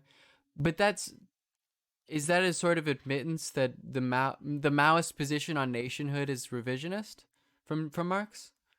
I think the argument you're making is attempting to critique socialist implementation in China is somewhat reductionist. Considering the goal of China is not an entire dictatorship of the proletariat solely, but literally a joint dictatorship of all anti-imperialist and anti-feudal people led by the proletariat. But it's not led by the proletariat. The capitalist enterprises may coexist with state-controlled enterprises. Capitalist and state-controlled enterprises are not antithetical. Those are not antithetical phenomenon. You can sell your labor to capital to a state-owned company. That's very explicitly made. This is a point that's very explicitly made by Marx and Engels. The capitalist enterprise may coexist with state-controlled enterprises for a time, for the eventual goal of not having private capital. I guess that sort of agrees with me then. I don't joint dictatorship of all anti-imperialist and anti-feudal people, led by the proletariat. What I don't understand about that is, like, if you look at Communist Party of China and its parliament, again, there's hundreds of billionaires within its parliament. Hundreds of billionaires. That's who controls the state apparatus. And they're controlling it under a material analysis to entrench capitalism and their own particular material interests. Because politics is a conflict between classes. Classes don't work together. That's the most anti-Marxist position you can take, right? Particularly, like, the two primary classes, the engine of history is the conflict between them, not them working together. Were we screaming about China while the world sinks underwater? I didn't realize that the point of this stream was to make it so that the world didn't sink underwater. That's interesting. That's a lot of And responsibility for thirdly, me. proper collective bargaining with the trade unions. I am saying that the reason why that's so important is because we can't simply just Mao disagrees that classes cannot work together. I think that's absurd. I understand that fucking China's a matter of form of fucking union. I understand that.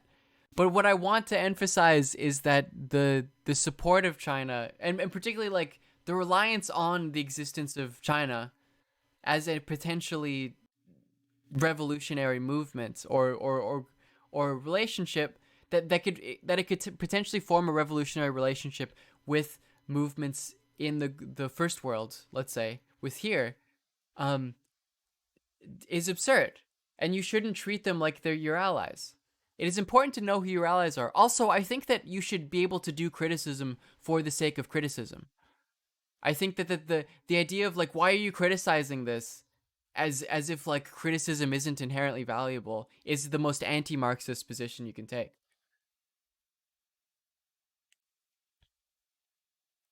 Cooperation is the development of the productive forces. Well, that's the point I was making then. Yeah, well, that's the point I was making. They cooperate insofar as they need each other to create the capitalist system, as insofar as both classes need to exist for the system to exist. That's not a particularly that it's led by the proletariat. But that's absurd. That's the most anti-material position. You can look at the Marxist state and think that the proletariat are the one calling the shots. It's a dictatorship of the bourgeoisie.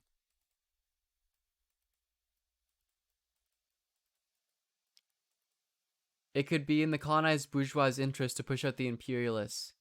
It was somewhat unique to the situation in China.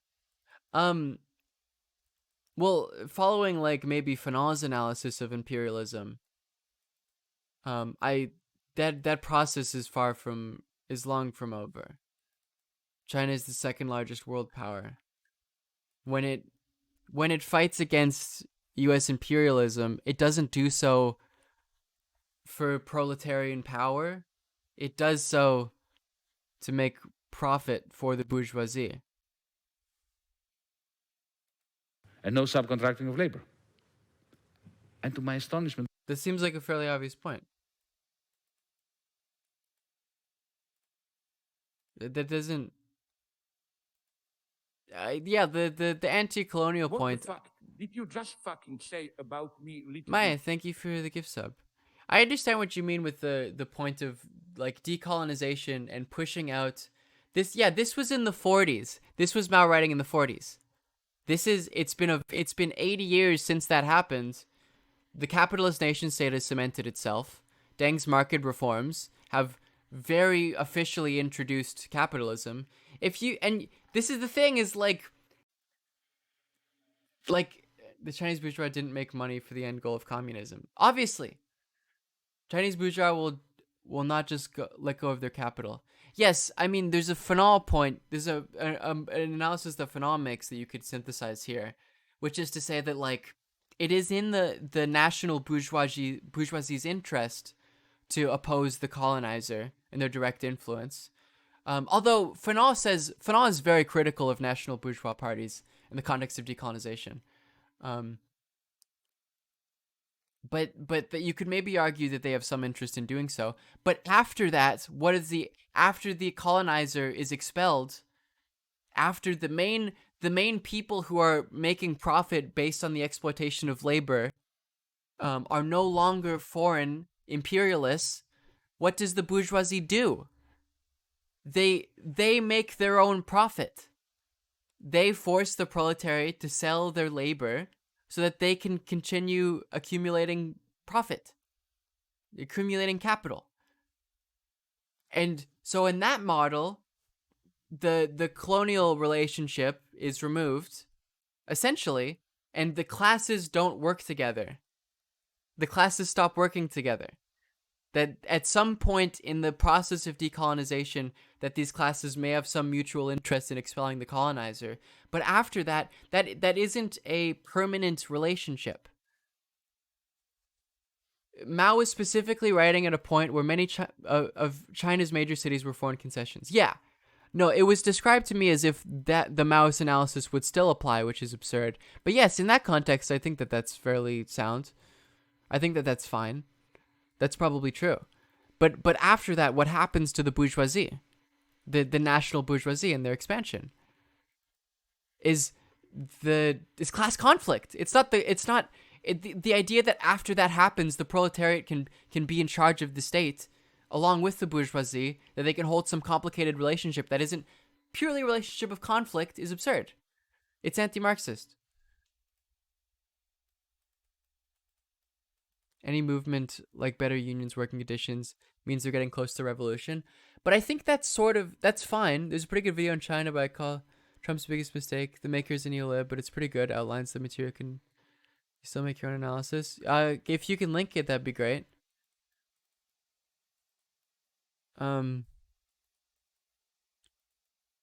Yeah, that's just. I'm fine with the analysis, and you can also still problematize this analysis.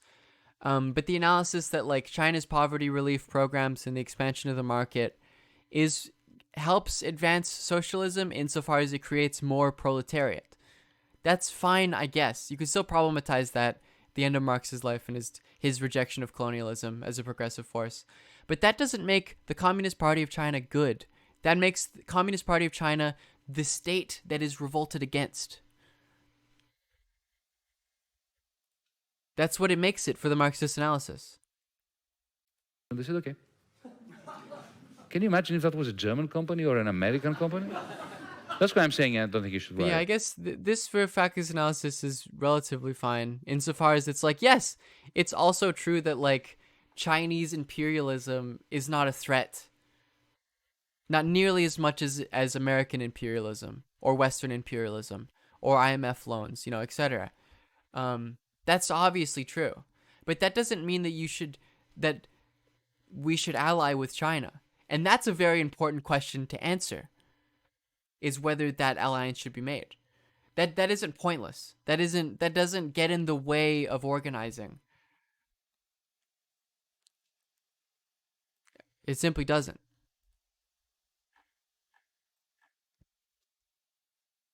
That's not Chinese imperialism if they're helping to develop other countries.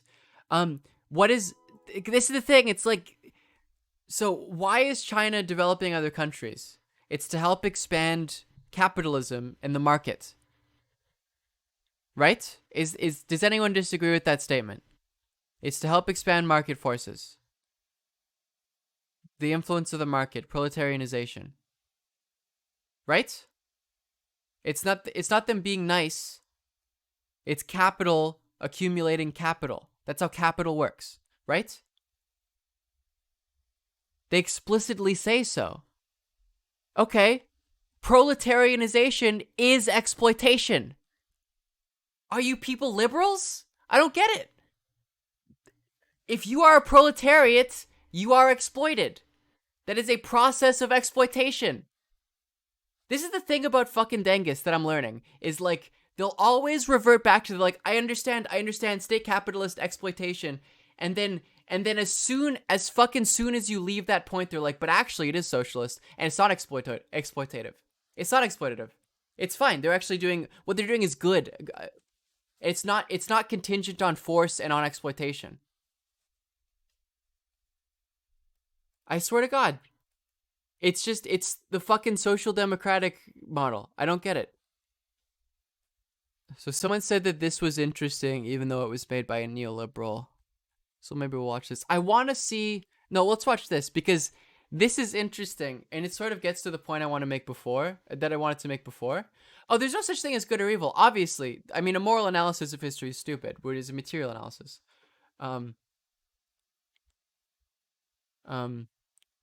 The crowd video is cringe. I was told that it was cringe, but maybe we want to... Oh, it's an hour long. Fuck, no, never mind. That's probably too long. You were in the audience for this? That's cool. How did you like this talk? I've only seen this little bit of it. If you're not lying. Let me express my admiration. Because the point that this is a free market conservative who loves Singapore, basically telling Zizek, because Zizek was making this claim about how China is the greatest communist success story of the 21st century. And this conservative who he's talking with is like, if you believe that, why don't you like Singapore? Why don't you like Taiwan? If the metrics of success are like literacy, poverty rates, GDP growth, life expectancy, then why don't you like these explicitly capitalist nations? For him, I'm a strange communist. Oh, I'm sure this guy is a sociopath. He's a free market economist. Said that one can learn more from a conservative like Balzac than from all progressives about And Zizek doesn't have an answer. I think that he doesn't have an answer to only this. True partners, the true leftists today are modest, intelligent, honest skeptics, conservatives. This morning he provided the best, I'm grateful for it, the best definition of myself. He told me that he considers me a moderate conservative communist. My gratitude to you. Thank you. I would Zizek like to is Zizek is controversial. Thank you for your That's it. The assigned topic was why I am still a communist. I think, in fact, what you argued was why I am no longer a communist, and you can be thought of as favoring a kind of social democracy with more effort directed at climate change. But before we get to you know what? Marx's fucking quote about listening to conservative. I'm listening to this dude right now, and he's right about Zizek. Analyzing you. Let me start with a simple factual question. So you cite China as the biggest success story of communism, but is it so successful? It has right now the per capita income pretty much exactly equal to Mexico, not so impressive. Yeah. If you look at capitalist Taiwan, it has the per capita income of France, single-payer health insurance, gay marriage. It's a complete liberal democracy. Life there is very nice. Furthermore, the last 30 years, the air in Taiwan has become much cleaner, and the air in China has become much sturdier. So why isn't China the failure, Taiwan the success, and yes, it's a vote for capitalism, not communism? Yeah, you're really literally, how do you answer that question?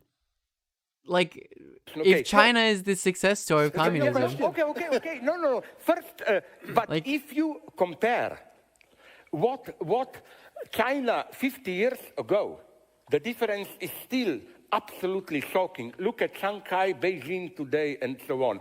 Second point, well, yeah, I understand mainland. It's easier for Taiwan, particularly in the process of like essentially genocide, that happened in its developments after the Chinese Civil War. It's easier to provide it as a metric because there's far less people. It's easier to industrialize and expand the market. Forget about. But that being said, we're still using the social democratic models. Per capita, compare prices and so on, and you will see that today's China, the standard of living of middle classes, at least in the developed part, There's a really funny thread on neoliberal, because I browse it because I hate myself. Tyler Cohen is okay with genocide. Is that this dude, the dude on the right? Yes, no, he's okay with genocide and fascism as long as it helps the markets. Numbers at this level That's don't correct. tell a lot, but at one point I agree with you that... Oh yeah, but there was a thread in which it was like, why don't we like MAS? Why do we all hate them? Aren't these like liberal democratic, social democratic policies sort of what we were wanting? And people were like, yeah, I guess. And they still believe in that the coup is fake and all that bullshit. But they were like, yes, I guess their policies are fine. Long term, this whatever I want to pull it up. Chinese authoritarian capitalism or whatever. I'm doing more hate will scrolling not work because I like doing it. I think. And China has put over 1 million people in concentration camps. Their labor force is already shrinking. Rate of growth is falling. So you are, in fact, a moderate right, pro-Taiwan communist. Yes? No, but, literally. Okay, no. Moderate right, pro-Taiwan. Like, that's what that position is. I see all your points. I agree with them. And, but my point is this one, nonetheless. And now I want to ask you, absurd. if I may, a question. Yes. Okay. I know we exaggerate, and I'm well aware of. I emphasized it, do you remember, how easy it is to fall into this fascination by catastrophic prospect. Do you remember? No, you are not old enough. I am. Some of you must. Around 30, 40 years ago, most of Europe, especially Germany, I remember very well. No, was obsessed by Waldsterben, dying of forest. And I remember the cover of Spiegel, they demonstrated exactly with statistics that 40, 50 years after that time, today, Europe will be without forests. I'm sad to tell you, but according to some statistics, today there are we haven't done Corbyn stuff yet. So we got really caught up with the China stuff. Corbyn is still in last 100 years. So I'm over aware of this fascination of catastrophe, but nonetheless, I think, and you can deny it, I will not, when we communists take over, you will go to Gulag, but for different reasons. Where will you go? You know why I'm glad to talk with him? Also go to Gulag. That, in today's politically correct climate, in typical Western academic institution, you cannot talk like that, No, but seriously. But I nonetheless see these threats, and I could go on indefinitely, like digital control and so on. Things are serious there, the extent to which we are manipulated already and so on. Ecology, immigration, and did you notice, I'm not a simple humanitarian there. Yeah, this is sort of a non-answer, right? I just don't share this. But the story, is there anything more about fucking? I think Zizek was just being edgy because that's sort of what he has now, is being edgy. China success story, Zizek.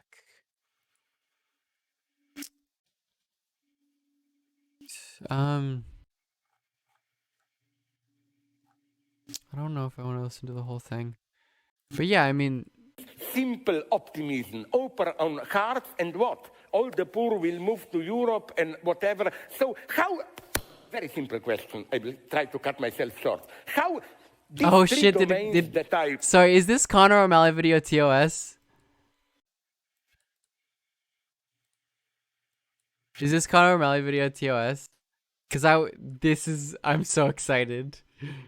It's not? Okay. We're just going to watch this immediately. Here at the Lincoln Project, along with the help of the concerned citizens and investment banks of the Let's Be Friends Super PAC, decided to bring together a group of radical centrists to strategize how we can fight back and bring dignity back into politics. My name is Patrick Raspberry. I'm a senior content manager. I work for a company called Black Sphere Media. And the Lincoln Project hired us to come up with some strategies for the Democrats for the 2020 election. How many people here by a raise of hands are familiar with QAnon? Unbelievable. The problem with QAnon is you can't fact check fantasy.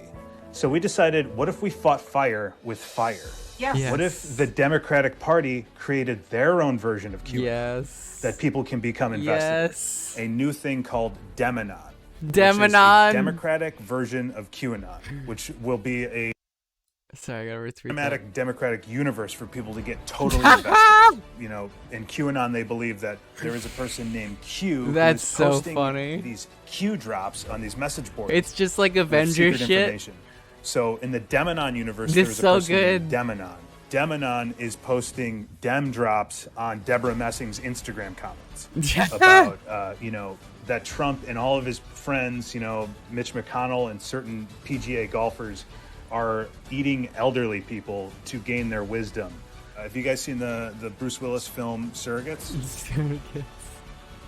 Yeah, a long time ago. So in the Demonon universe, what we will say is that actually This in is so 2018, good. Joe Biden died. He passed away from eating 15 hot dogs at Six Flags. And they created like a surrogate version of Joe Biden for John Kasich to operate.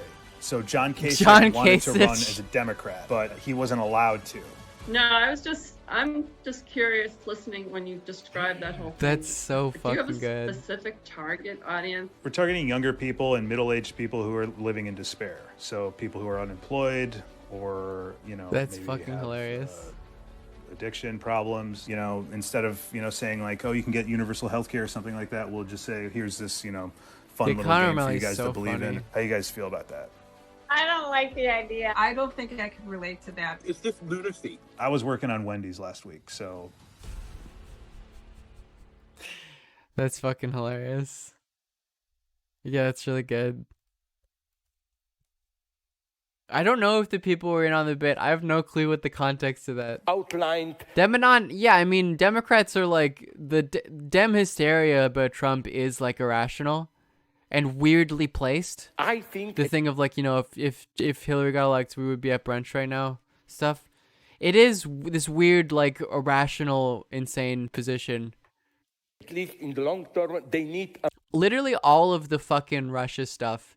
The Russia hysteria by liberals is pathological. It is. Even regardless of the amounts that Russian hackers had some sort of effect in politics, it's literally like they believe it in a pathological sense. a more radical. Something will have to happen. Probably you don't agree. Do you see them as serious threats? Are you still a Fukuyamaist in the sense of we just make a system function a little bit better? I'm skeptical there. The threats you mention, I all see as But I don't serious. understand. But ecology, keep in mind, the communist nations were the worst polluters, and still are. Yes. Surveillance, the worst culprits. China, right? Not a fully communist nation. But nonetheless, surveillance is worst in China. No, If you're worried about genetic engineering and the reshaping of mankind, biggest offender is likely to be China. No, Not I the totally, capitalist I West. even know, it may surprise you, the exact data. I was shown by a friend in suburb of Shanghai, already clinics, okay, sorry, I will not lose too much time, this will interest you. I met years ago in Frankfurt Book Fair, one high guy from Chinese Academy of Sciences, and he gave me printed in English the short programmatic note. And Do they it consider says- them in it China as a shocked me. communist? I mean, yeah. Everyone knows they're capitalists. Like, everyone understands that. Literally, the goal of biogenetic in It's China is to Fairly regulate obvious point. physical It's and not a particularly psychic controversial. health of the Chinese nation. They are directly doing it. What I only don't like is don't just evoke China as this ultimate horror. We are basically doing the same. Sure. I That's true. appreciate what Okay, you've but done please for your ask country, me that but I question. feel like How this will is we deal becoming with stronger. ecology? You really think that with market... Conservatives a little lie bit of about that it when it's can be convenient, dealt? but they know we it's need capitalist. much more than that. We need more. We don't know what okay, to do. I call that more communism. You know why? People, idiots, tell me, not you. Other idiots. Why don't you call it socialism? Everybody is a socialist today. Bill Gates says he's a socialist and so on. It's meaningless. Socialism basically means today you care for society. Hitler cared for society. I don't care. You know, I just want to signal that, as you nicely said now, something a little bit more radical will be needed. That's all Why not I'm move saying. to Singapore? Yeah. It's a wonderful country. And Yes. if you ask which nation has the quality of government and the thoughtfulness and the long time horizon to actually deal with ecological problems, are they not near or at the top of the list? And therefore, you and Yeah, I but anyways, can you guys join get the hands in point here. embracing Singapore and presenting it to the world. Yeah. as No, a- here Like, if you think China's a success story, what's wrong with Singapore? I may be but too. pretty Like, good- is the only thing, like, I mean, obviously the Singapore is a fucking fascist state. Like, the only, if the, like, why is the only thing that's stopping Dangists from liking Singapore that there is a hammer and sickle on their fucking, like, parliaments? Like, is that it? Marxist, but isn't it If the ruling class in Singapore said that they were communist, that Singapore nonetheless enjoys its role as structural an exception? I don't think you can expand Yeah, you Singapore can't to expand, Indonesia. obviously. Already with Malaysia, there are It's a port problems city. and so on and so on. Well, every country why is is this dude different, but so clearly horny Singapore- for Singapore? Because he's like a fascist, basically. Like, is a free market fascist. has Stronger worked, there. Because, you know, I read somewhere that Singapore port is, even at some point, it was the busiest port in the world and so on. Which means they are kind of a nodal point for the countries around them and so on. I Leftist doubt tier maker? Oh, God. I feel like I don't recognize a lot of these faces. And I'm going to get made fun of for not recognizing them.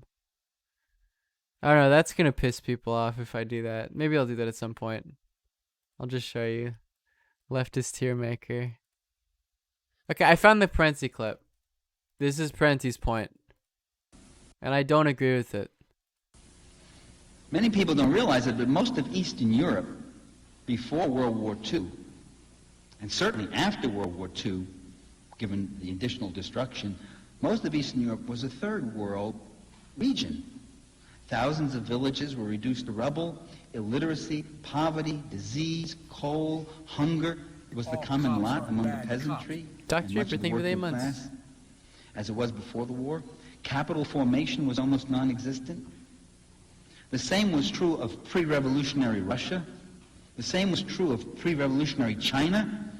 Henry Rosemont, he notes that when the communists liberated Shanghai from the U.S.-sponsored Kuomintang reactionary government in 1949, the communists found that about 20% of the population in Shanghai, 1.2 million people, were drug addicts.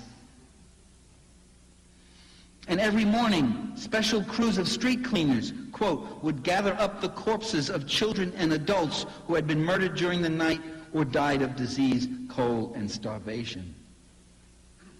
Communism, ladies and gentlemen, I say it without flinching, communism in Eastern Europe, Russia, China, Mongolia, North Korea, and Cuba brought land reform and human services, a dramatic bettering of the living conditions of hundreds of millions of people on a scale never before or never since witnessed in human history, and that's something to appreciate. Communism transformed desperately poor countries into societies in which everyone had adequate food, shelter, medical care, and education. And some of us who come from poor families, who carry around the hidden injuries of class, are very impressed, very impressed by these achievements. And But again, how is that different when a social democrat describes why they like their country? Isn't it on the exact same fucking metrics? There's no reference to the mode of production. not willing to dismiss them as economistic. There is no reference to the mode of production. To say that socialism doesn't work is to overlook the fact that it did work, and it worked for hundreds of millions of people. But what about the democratic rights that they lost? We hear U.S. leaders talking about restoring democracy to the communist countries. But these countries, with the exception of Czechoslovakia... I mean, I don't give a shit. I don't give a shit about that. Slovakia? This is my left comic. I don't care. We're not I hate labels are stupid and they're annoying. democracies before communism. Russia was a czarist autocracy. He's arguing it's the point that socialism doesn't work. I disagree with the point that socialism doesn't work.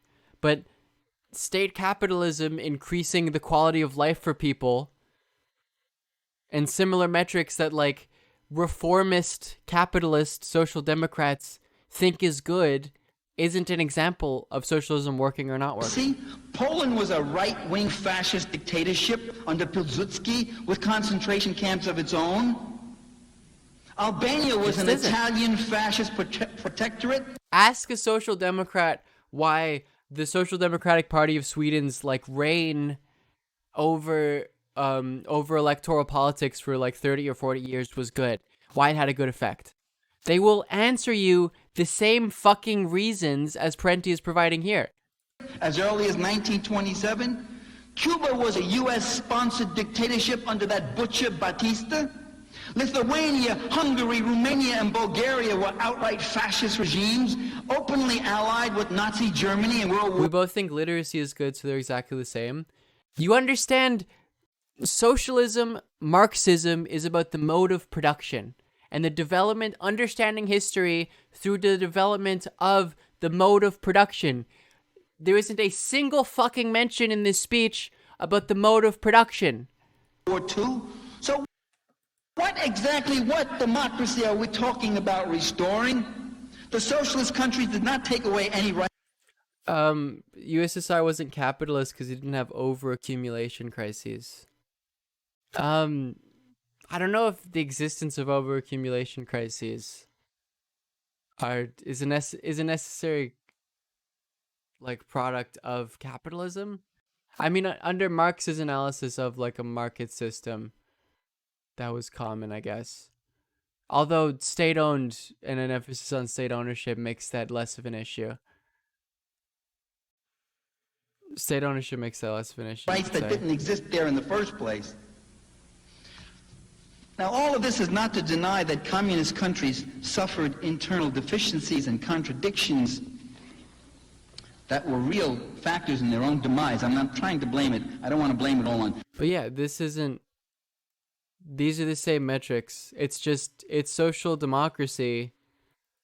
It's social democracy without bourgeois parliamentarian politics. Without bourgeois democracy. That's basically it. Capital. I don't know if you could argue that, is there a consensus that overaccumulation wasn't a problem? My corporate overlords are paying for my FFS posting hardened. Graham Pashes, thank you for the 6 months. Because I know at the end of the Soviet Union, there was an issue of throughput in the economy and production and scaling down production. Because there was sort of a requirement to scale down production. That was very difficult in the planned economy, the economic system. Capitalist encirclement. Oh, if it wasn't for capitalist encirclement. Yeah, but I'm not familiar with that argument, admittedly. That the USSR wasn't capitalist because of overaccumulation. I understand GDP is a terrible metric. Okay. This has been linked. 40 and all grown. Most thoughtful gift, a special surprise, a hologram of my dad. You look beautiful, just like when you were a little girl. I watch over you and your sisters and brother and the kids every day. Sometimes I drop hints that I'm this is weirder than I thought it was going to be. Someone make a big peefee? Or when you make a big peefee? Remember when I would drive you to school in my tiny Mercedes every day and we would listen to this song together?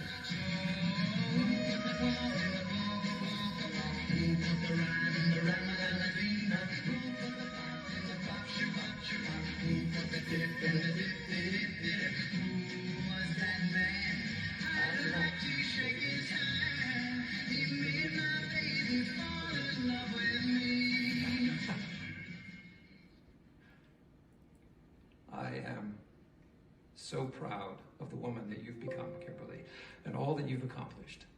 All of your hard work and all the businesses you have built are incredible.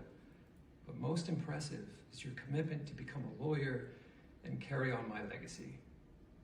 is a long and a hard road, but it's worth it. And I'm with Yeah, you. this is weird. I don't want to finish this. That's fucking weird. What if I... Okay, weird. Something I was looking at, there was an interpretation of one of the reasons the Soviet Union was that collapsed was a result of overaccumulation. Many people don't realize it. Which would totally go against that point that it never happened. Which I think relates to the problem of throughput in the Soviet economy. That planned economies require a certain amount of throughput that the Soviet Union couldn't maintain. And also, yeah. Wasn't capitalist because it didn't have overaccumulation. I guess my immediate response, because I'm just not familiar with this, is that it did have an overaccumulation crisis. At least from what I've seen of like immediate research, is that there's an argument that it was. Did you see the family? But yeah, I don't know. I'll have to do more research on that, I guess. Sure. But yeah, I was arguing with someone in chat. I guess I was. Okay. See the family that brought back their son that died during a school shooting virtually to tell. Oh, that was fucking awful. Yeah, that was rough. Yeah, that was. And what, telling people to go, wasn't it to go vote for Trump too? Like they were Trump supporters? Yeah, that was rough. What are good metrics for the success of a socialist state? I mean, probably shouldn't. I'm not the expert on socialism. There's a great article of Sir Tankian of System of Down where he's like, Kim Kardashian, she's done some good work. What is that in relation to? But yeah, I don't. All of these metrics don't relate to the mode of production advancing. Are you claiming that because there wasn't an overaccumulation crisis that the USSR wasn't capitalist? Because it seems like the orthodox analysis of the Soviet Union was that it was state capitalist. But they just people stopped talking about that. That you did have to sell your labor to capital. It was just primarily state-owned capital. Oh, Armenian genocide stuff, right. Yeah, the overaccumulation shit is something I admittedly don't know about. So I don't have an answer for you. People of Caucasus, yeah, she's POC. I'm not claiming you have an answer. Okay. Prenti's bad. No, I'm just disagreeing with him here, I guess. Again, the point that like social democratic the social democratic margins of success are eerily similar to like people who defend actually existing socialism and their accomplishments. And I think that the Parenti socialism did work is a very good exemplification of that sort of argument, and why it's like it doesn't make sense. What's my favorite philosophy book? I don't know. That's a good question. My favorite philosophy book, like to read. I really like Beyond Good and Evil by Nietzsche. So because I'm revisiting it right now. I'm reading this really good book. Yeah, we can do Corbin now, I guess, unless anyone has more stuff they want to talk about. It's a really good book called Postmodern Platos by Catherine Zuckert. It goes over sort of Nietzsche, Heidegger, Gadamer, Strauss, and then Derrida's account of sort of organization or account of Plato, and how it relates to their rejection of modernity. It's really good. I like it. It's my like night read right now. I couldn't find it online, so I couldn't find a PDF, so I had to buy it. Ecce Homo is good. Okay.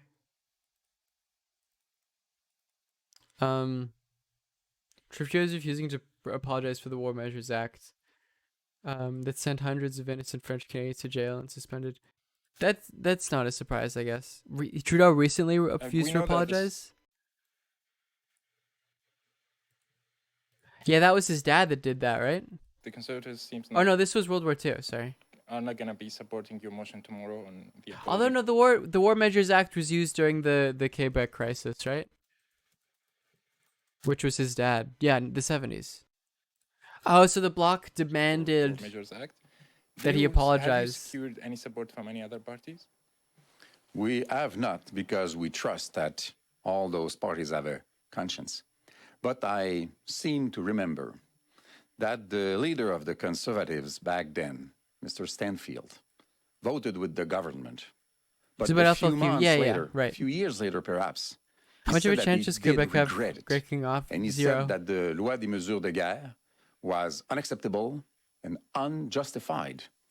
If Mr. Stanfield did say so, I believe that logically... You found a PDF? Oh, well. The Conservatives of I mean, I like the book, so I'm fine agree supporting with the Bloc Québécois that this does require and justify the some Bloc apologies from the Prime Minister. Well, we have received that yesterday.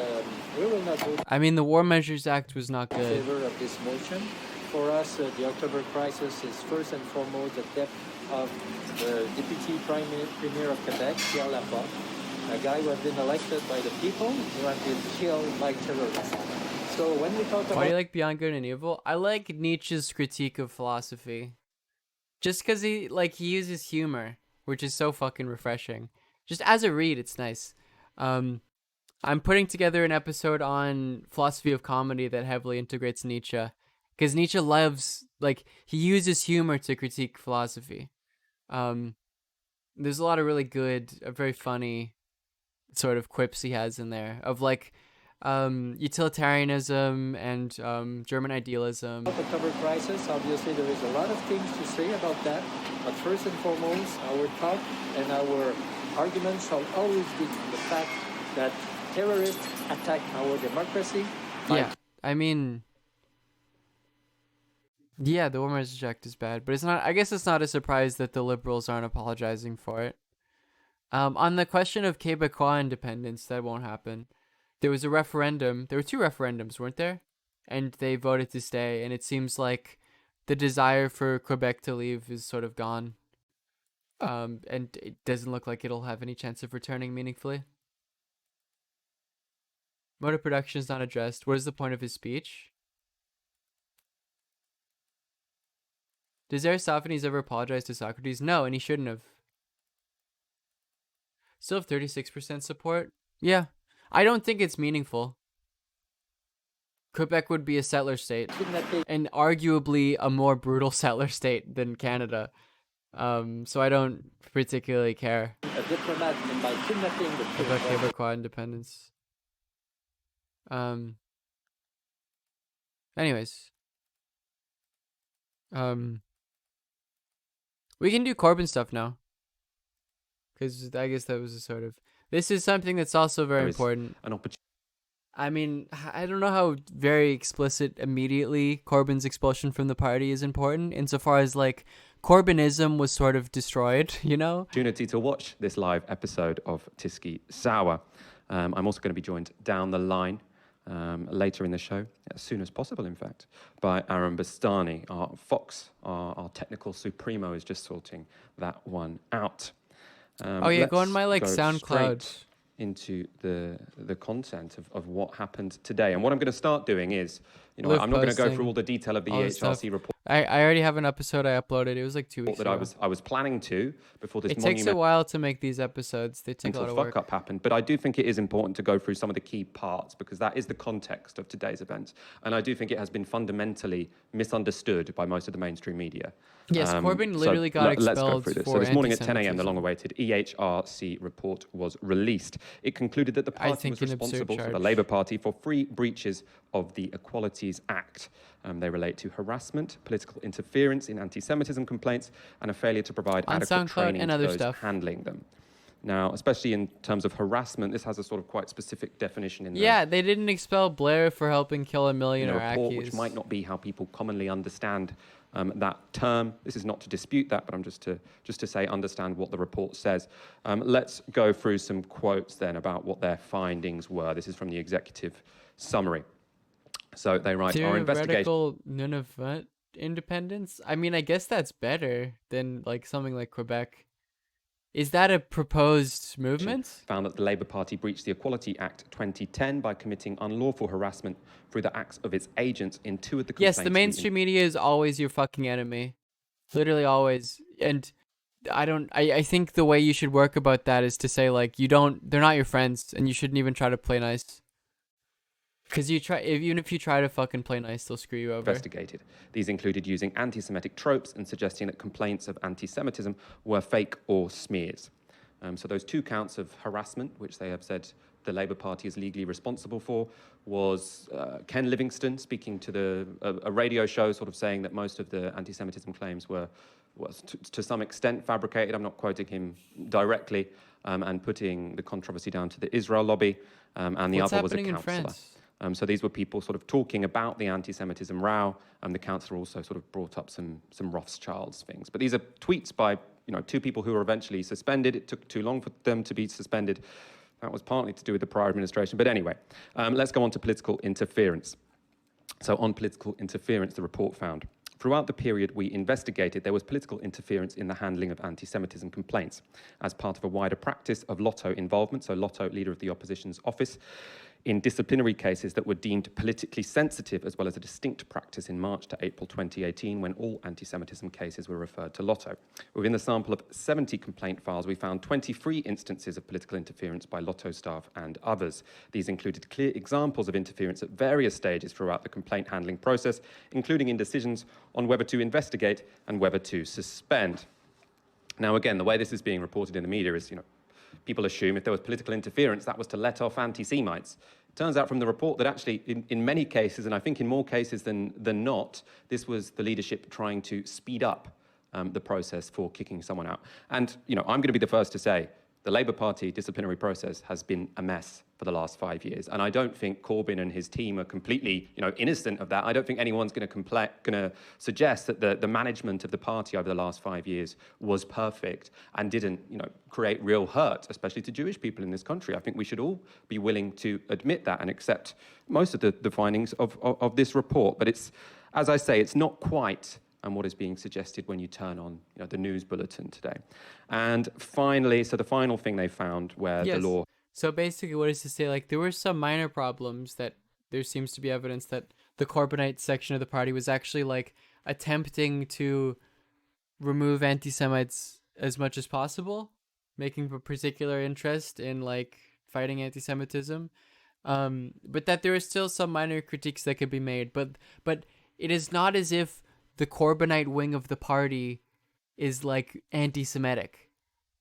It's, like, more of a problem in the Blairite section, and then, the Conservative Party is far more anti-Semitic. Had been broken. So these were the first 2 instances of the law having been broken, the Equalities Act having been contravened. Now we can go on to the one. I mean, doesn't Boris Johnson literally have a book in which, like, one of the main villains is this, like, essentially anti-Semitic Jewish caricature? It's like a banker or something absurd. So the report writes, just very explicitly despite anti-Semitic. the party's acknowledge of the need but for there was training, no attack there was of a failure Corbyn, to deliver adequate training to individuals responsible Boris. for handling anti-Semitism complaints. The approach to training for anti-Semitism is in stark contrast to the training provided for those handling sexual harassment complaints, for whom the Labour Party has implemented a comprehensive training scheme. This failure to provide adequate training to those handling anti-Semitism complaints contributes to a lack of trust and confidence in the complaint Boris handling literally system. said Jews We find control that the this failure media. indirectly discriminated But against there was Jewish no, Labour Party like, members. So here again, and it has to be said, I mean, most of the conclusions in this EHRC report are completely reasonable. The complaints process was a mess, and that did disproportionately affect Jewish people. The training for staff was a mess. That's partly because of political disputes about what constitutes anti-Semitism, but it happened, and it had effects which were damaging. Which is again to say, like, these reports do show some minor cases of anti-Semitism that needs to be accounted for, but that the idea that, like, you would look at specifically Corbyn and the Corbynite faction and be like, they have to go because of anti-Semitism is absurd. It's absurdly disproportionate. So it's again, clearly not about anti-Semitism and clearly about expelling the left wing of the Labour Party. It's not going to be what we are predominantly discussing today. Mélenchon good? Well, speaking of anti-Semitism, Mélenchon is a Holocaust revisionist, so he's not particularly I would say that that's not good. Mélenchon said that France had no involvement in the Holocaust. And that's because Keir And Starmer I would say that he's wrong about that, and that's bad. To suspend the leader of the Labour Party. Anyway, we're going to go through 4 or 5, in fact, clips of Keir Starmer. We're discussing Corbyn and accusations of anti-Semitism, which are bullshit. But for Mélenchon, to be fair, so that the yes, he is anti-Semitic. Mélenchon in France is anti-Semitic. And yes. Corbyn that's responding to this report and then responding to the day's event. So let's start with Keir Starmer at his press conference addressing. And Macron the had a findings better of the position than HRC him. report. That is true. I will say the Labour objectively. Party I lead accepts this report in full and without qualification.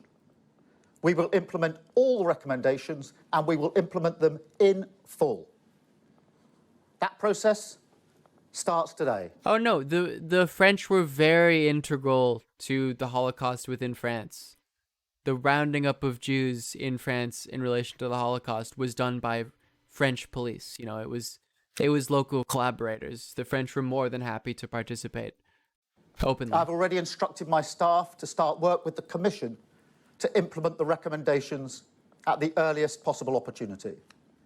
We will provide the Commission with our action plan to achieve all of this within 6 weeks. We will establish an independent complaints process, and it will be in place as soon as possible. This man is in the new incredibly year. wet. We will ensure that neither the leader, the deputy leader, or our offices will have any involvement in the outcome of complaints initiated under the Labour Party processes.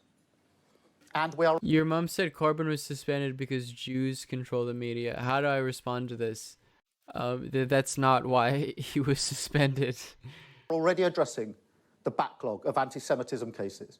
In fact, I don't there have been know. more cases completed in the last 6 months Get a new than in mom. the whole of I don't know. 2019. But we will go much further, and we must go further, because, as the report makes clear, this cannot be solved just by changing the party's processes and structures. We also need a culture change in the Labour Party. It must become, once again, an No, open I don't. All of the people who were like, I'm just very concerned about anti-Semitism in the Labour Party are all doing fucking bullshit. Like, it's opportunist shit. welcoming place. That clearly what's shown is that there isn't a, in any way, disproportionate, like, anti-Semitism in British politics in relation to the Corbynite section of Labour. And that any a specific attack of Corbyn, as if he is the anti-Semitic faction in Labour or in British politics, is absurd. Like, it For is. It's just people absurd. from all backgrounds, Like, and all communities. And even people who are like, well, I don't want to get fucking, like, I'll just join this witch hunt shit so that I look better, are all complicit in this very obvious sort of Blairite coup. And later in the speech, in the questions and answers session, he said this. Under my leadership, zero tolerance of anti-Semitism will mean precisely that. If you're anti-Semitic, you should be nowhere near this party, and we'll make sure you're not. And if, after all the pain, all the grief, and all the evidence in this report... No, I mean, the real reason why the anti-Semitism shit started was because Corbyn said the Palestinians deserve rights. They tried to do that shit against Bernie, too. They couldn't. It didn't stick because Bernie is Jewish. But he said Palestinian people deserve rights. And there are objective problems with human rights concerns within the West Bank and Gaza. And they tried to say that Bernie was anti-Semitic for that. Still those who think there's no problem with anti-Semitism in the Labour Party, that it's all exaggerated or a factional attack, then frankly, you are part of the problem too. And you should be nowhere near the Labour Party either. So that was Keir Starmer's Oh, response. yeah, when AOC fucking apologized for endorsing Corbyn because she was worried about anti-Semitism. I mean, if you need anything else to tell you about what type of politician AOC is. The official Labour Party response at their press conference responding to the findings of the report. Jeremy Corbyn also gave an interview this morning where he gave his thoughts on what the report came up with. As you'll all know by now, he struck quite a different tone. The report's findings. Which findings do you disagree with? I think they don't acknowledge the work that I did to ensure there were proper processes brought into place. But let's be clear. Start off. One anti-Semite in the party is one anti-Semite too many. And when I became leader of the party, some complaints were received. I asked Shami Chakrabarti to undertake a review of all this, which she did. She made a number of recommendations on processes is a liberal. which She were exists not in the liberal implemented democratic quickly enough. system. Under Jenny Formby's period as General Secretary in 2018, And she's like much more clearly integrated within it. progress was made very quickly. But look, you see, I did fucking 2 hours of saying how China was capitalist. If you think I'm gonna say that AOC is fine, the numbers have been exaggerated in that would literally just make me a liberal. my view. If I go only hard on China and then they're like, well, listen, AOC is working within the context. The public perception in an opinion poll last year was that 1/3 of all Labour Party members were somehow or other under suspicion of anti-Semitism.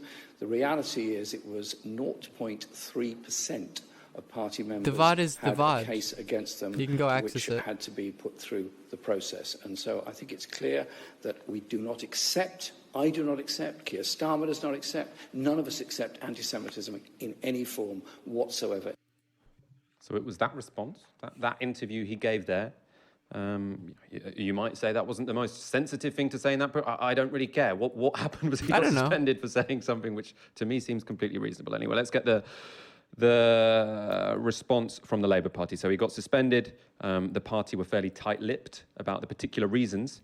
So we'll get the comment from the Labour Party spokesperson, who says, in light of his... the commission literally explicitly said that there's no evidence Corbyn is personally anti-Semitic.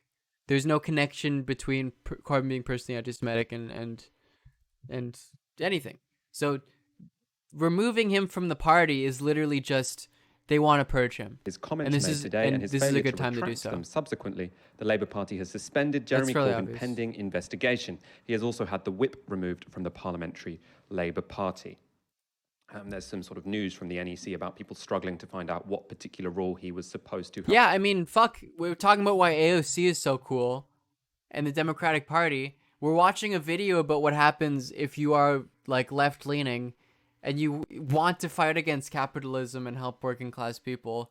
What fucking happens to you when you work with those fucking Blairite freaks, these centrist, social democratic pseudo-leftists? Broken.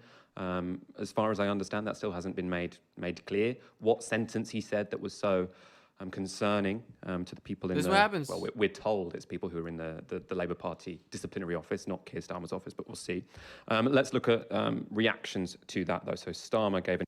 Did Mélenchon play Among interview in Us? response to Corbyn's suspension. Here it is. No, you're lying. I made it clear that we won't tolerate anti-Semitism or the denial of anti-Semitism through the suggestion that it's exaggerated or factional. And that's why I was disappointed with Jeremy Corbyn's response. And if you want a real example of like leftists in electoral politics being anti-Semitic, look at Mélenchon.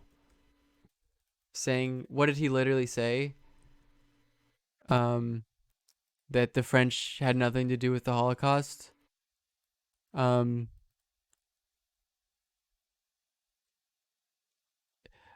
at this. Mélenchon slams Macron for saying that the French government was responsible for deporting French Jews.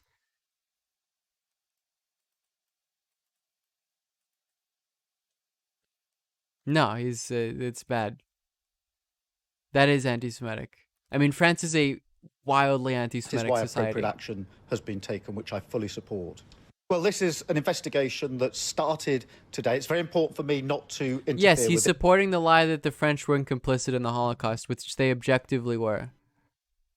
it. It has to be... Got a Scottish independence take? I mean, it's fine. Sure. I see that happening soon, right? Particularly because of Brexit. I mean, the Scots want to leave now. Be done properly in accordance with the rules, but it will look into the statement that was made. If AOC is bad, then we might as well give up. I mean, if you want to give up, you can give up. But she's bad. she's not particularly good. Look into the statement that was made. Oh, it literally just stopped. And in response to that, or actually, I'm not giving up, similar which time, is we've bad. got Corbyn's response to his suspension. Shocked and very disappointed. I've been in the Labour Party all my life. And I want to make it absolutely clear. Anti-Semitism has no place whatsoever in our party or our movement. I've opposed it and racism in all its forms all my life. And that is what I've made clear during my leadership of the party, and I make clear today as a Member of Parliament and proud to be one. You said you will strongly contest your suspension. Will you be taking legal action? What I'll be doing is appealing to the party and those that have made this decision to kindly think again. All I've done is pointed out that this terrible issue of anti-Semitism does exist, and anyone that has anti-Semitic views has no place in the Labour movement or the Labour Party, and we have to deal with it. That is why I set up a process to deal with it. All I pointed out was there was a public perception of a third of Labour Party members under suspicion of anti-Semitism. The reality is very different. It was 0.03%. But that is 0.3%. Does it make you sound, Liv? I mean, yeah, many. totally. And I think we have to chase it out as we are trying to do. That is important, because I want to make clear to all communities, the Jewish community in particular, troubles could reignite. That's possible. I think their solution is to create a customs union in the English Sea or the Irish Sea. What the fuck is that called? The sea in between Ireland and Britain. I'm gonna call it the Irish Sea. I don't think that's the name for it, but make a custom. It is the Irish Sea. Okay.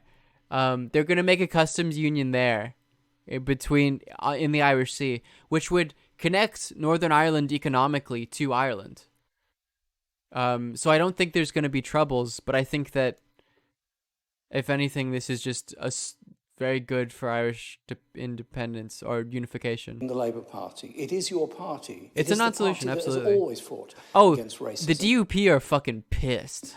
And it is unacceptable. And maybe the DUP might cause some shit that might reignite the troubles. That's the only possibility, right? In any bad way whatsoever. The older generations fall for this crap. Us youngers know it's just a weapon against the left. Unfortunately, I think this all actually increases anti-Semitism as it plays into the Jews controlling the narrative. I mean, that was... And I'm not gonna... Yeah, I mean, what was that person that said that their mom thought this was an example of Jews controlling the media? I mean, I guess this makes it worse. I think what also makes it worse is, like... Which is a rhetorical point of, like, the people expelling Corbyn don't actually care about anti-Semitism. Is, like... If you are misfiring in relation to anti-Semitism, it's harder to actually deal with the problems of anti-Semitism because is still a problem. Colin, how's it going? So he was referring there to a Survation poll which was done in 2019, which found that the average number that people Finkelstein said fell that too, upon yeah. in the public as to what proportion of people in the Labour Party had complaints about anti-Semitism lodged against them. The average was 34%. In fact, it's 0.3%. That's why Jeremy Corbyn is saying it was exaggerated. I'm going to go to literally Rivka 100 times the exaggeration. On, these events in one moment. Literally all, 100 times. We've got 5,300 of you watching. Any of you that are new to this show, to this channel, do hit subscribe. Like, yeah, there's no way you can interpret that as a measured response. And I think it's probably pretty important for independent left-wing institutions to be growing at this point in time, because the people at the Labour Party are really fucking up. Right, Rivka, I want to go to you. What do you make of Corbyn's comments? All this shit I learned, everything I learned from this is just like, everything I've learned from the last year of politics is like Bernie getting fucked by the Dems, and now Corbyn getting even more fucked by Labour. Is like, this isn't the path. And his suspension. This isn't how you get it. Sure. I mean, I wasn't entirely surprised by Corbyn's statement. It takes the same sort of approach that he's kind of taken throughout this whole process, which is principled one. MAS has sort of triumphed against adversity, I guess you could say. But yeah, I mean, they literally had a fucking coup. Quite an unstrategic one. And I think he knew that the statement he made today would get him in trouble, and it has. I'm appalled that it has, but you know, we've been headed this way for a long time. And now that Corbyn isn't leader of the Labour Party, he is much more vulnerable to this kind of thing and to disciplinary action for making these kinds of staunch remarks than he was previously. I think he's completely right, though. This is a view that many people, including many Jewish people within kind of the center left, agree with, which is that anti-Semitism is a real problem in the Labour Party, but that it has been inflamed by people with an interest in the left's demise in the Labour Party and more generally. And the idea anti-Semitism in a society, and there are multiple writers who sort of write about this. I think Fanal sort of writes about this, Amy Césaire as well, that view anti-Semitism as a sort of canary in the coal mine for other racist and right-wing movements.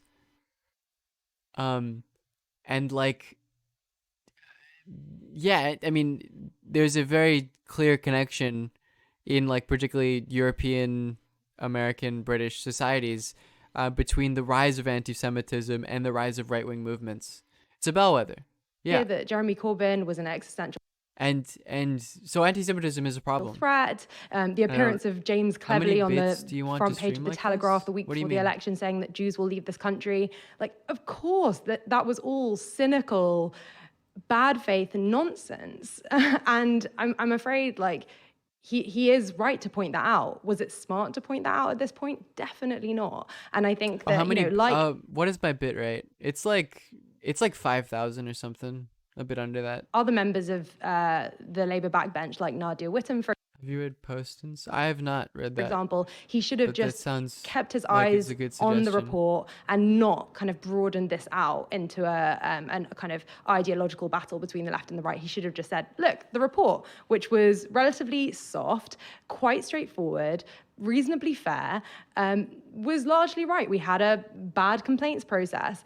There are many reasons for that, some of which you can find in the report that was leaked earlier this year, as you mentioned. But instead, he took it as a personal attack, which it was actually quite careful not to be. And you don't need to stream at 5,000 bitrate to stream, but I have an Ethernet cable and good connection. He kind of offered himself up as a bit of a sacrificial lamb, and I'm very, very sad that Keir Starmer sort of took the bait. But yeah. And I suppose it's Corbyn wasn't putting the bait down to be suspended, but I do see what you mean in terms of what was quite frustrating about today is one that people said, by saying this, Corbyn is denying what was in the report, because he's not. I read the report and nowhere did I think, this makes it seem that it was reasonable to say Corbyn is an existential threat to Jewish life in Britain. The things that were said about the party under Jeremy Corbyn, there was a problem, but the way it was reported was exaggerated. Mm-hmm. That doesn't mean that when anyone talks about anti-Semitism in the Labour Party, they're exaggerating. No, but it clearly was, in many cases, exaggerated. Yeah. Now, there is a separate issue of whether Corbyn should have brought this up today, because, as we say, the report wasn't actually about whether or not Labour was full of anti-Semites. The report was about whether the complaint... If you like me rambling and saying whatever the fuck, then give me money and I'll do it more. This process worked well. That's a sort of... It's like a very...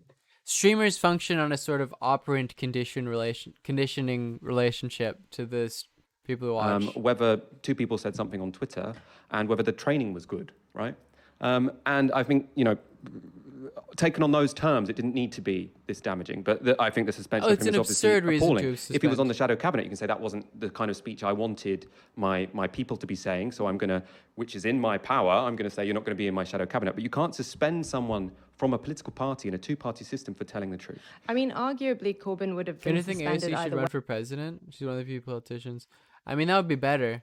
I agree solely on the bounds that, if there's a Green New Deal, it'll help sort of delay and set back apocalypse further, which is, again, the primary reason why there is an obvious objective difference between Biden and Trump, which is just that, climate catastrophe will be pushed back slightly because Trump's climate policy is literally a fucking death cult, putting the accelerator on climate catastrophe and carbon emissions. Right. But it's far more about giving us more time to actually do the socialism, he could have said, than it is like, well, AOC would be the movement. It's like she wouldn't be. The movement would be opposing her if she was president. Sort of how I viewed Bernie too, but nevertheless. How do you unblack pill yourself? I don't know. I mean, what else is there to do?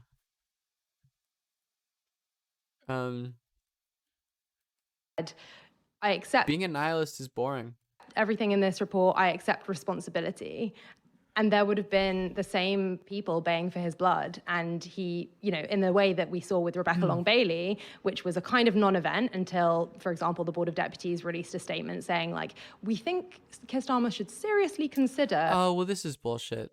The 2019, the peak of fossil, because this is about COVID stuff, right? Because fossil fuels did go down.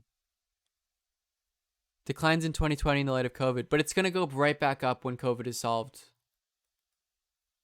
Yeah, no, that's wrong. The take that climate, fossil fuels, and maybe this gets more into the very specifics of this. And I'm not a fucking climate scientist, obviously. To go by 16% and win by 12. So like, yeah, I mean, again, that's like delaying stuff, I guess. You think COVID will be solved? I mean, I guess. Yeah. Rebecca Long Bailey's suitability for the shadow cabinet. Maybe that's good news. Maybe there's some silver lining there. Something similar. I mean, yeah, the myth of Sisyphus stuff is sort of a good, like, Camus' absurdism of like, it's pointless, but you fight anyways, because why would you not fight?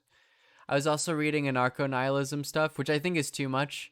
I think it's a bad, like the comparison in the anarcho-nihilism stuff, which there's a very particular book. What's the book called? Blessed is the Flame, an introduction to concentration camp resistance, which essentially compares like one's resistance to the resistance of like, Jews in Nazi concentration camps, which is to say that they resisted. Oh, Camus' politics are awful. He's like a both sides enlightened centrist, obviously. Which is like you resist even though you know that you are going to die, because most of the resistance in concentration camps failed. It was like they were brutally put down, but you do it anyways.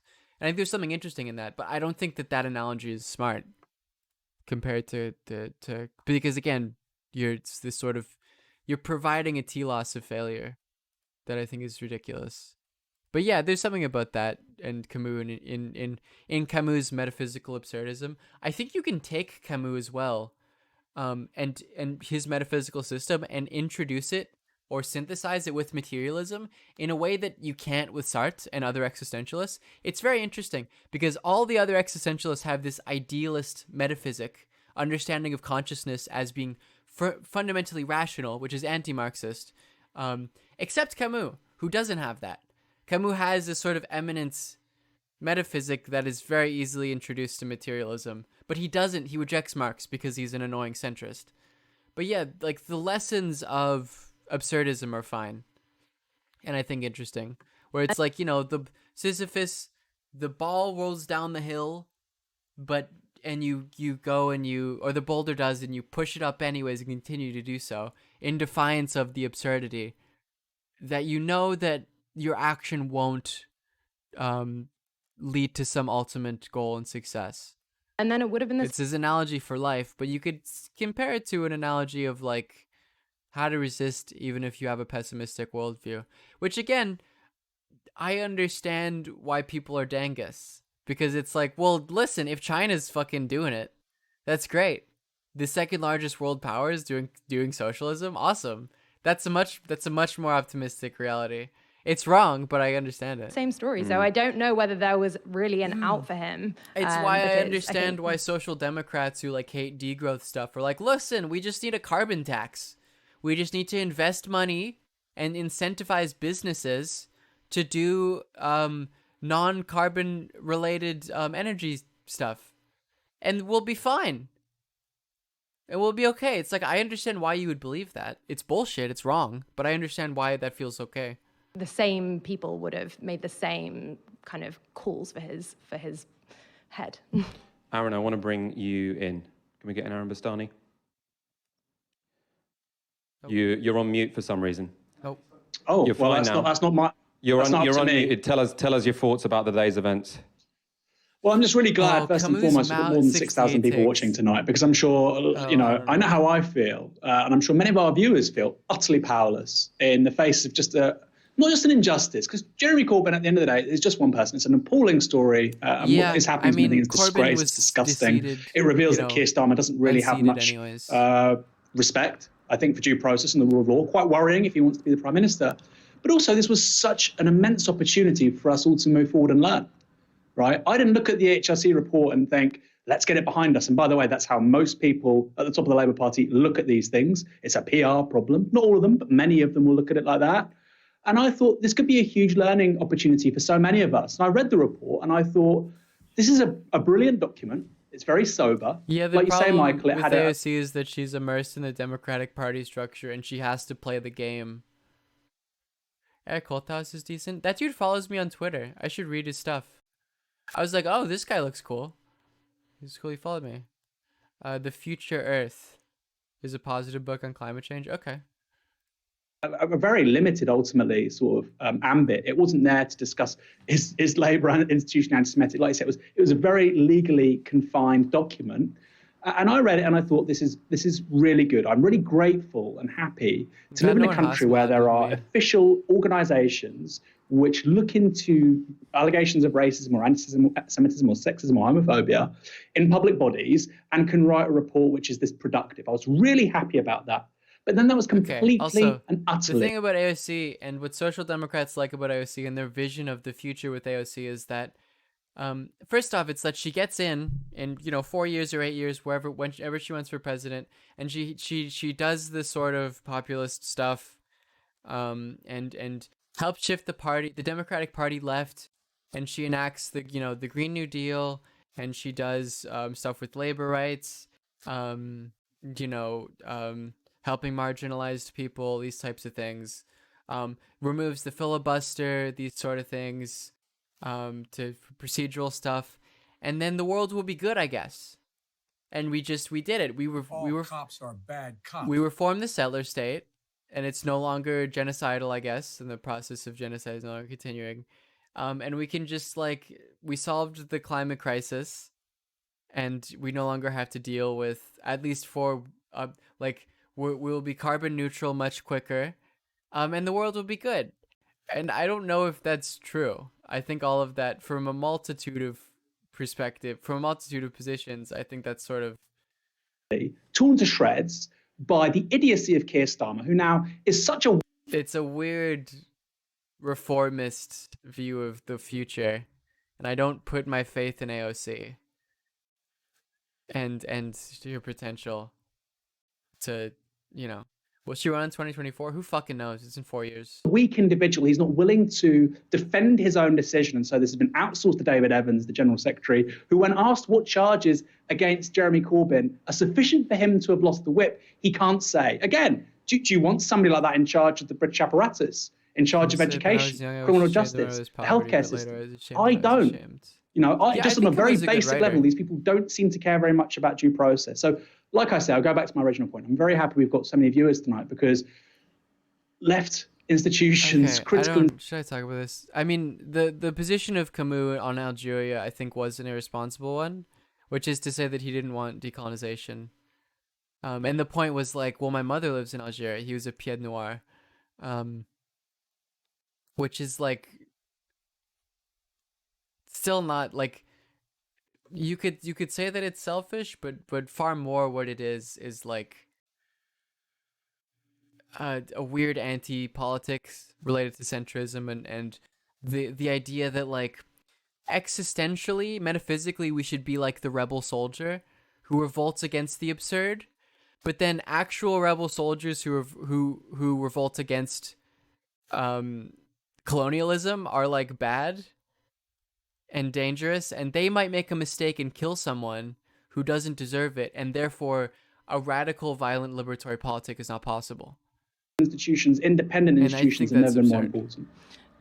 However entrenched, so, I mean, I just think Aaron's kind of attitude is a good case study for why the report and Starmer's response to it and the suspension of Corbyn is so ineffective, because so many of the people that may have been really good recipients for the kind of report's recommendations and the kind of people that the report needed to speak to. Bryce Sub, thank you for your and needed to understand how the Labour Party needs to change its culture change, as Starmer put it. Didn't know he completely discounted radical politics. I mean, he discounted it pretty explicitly.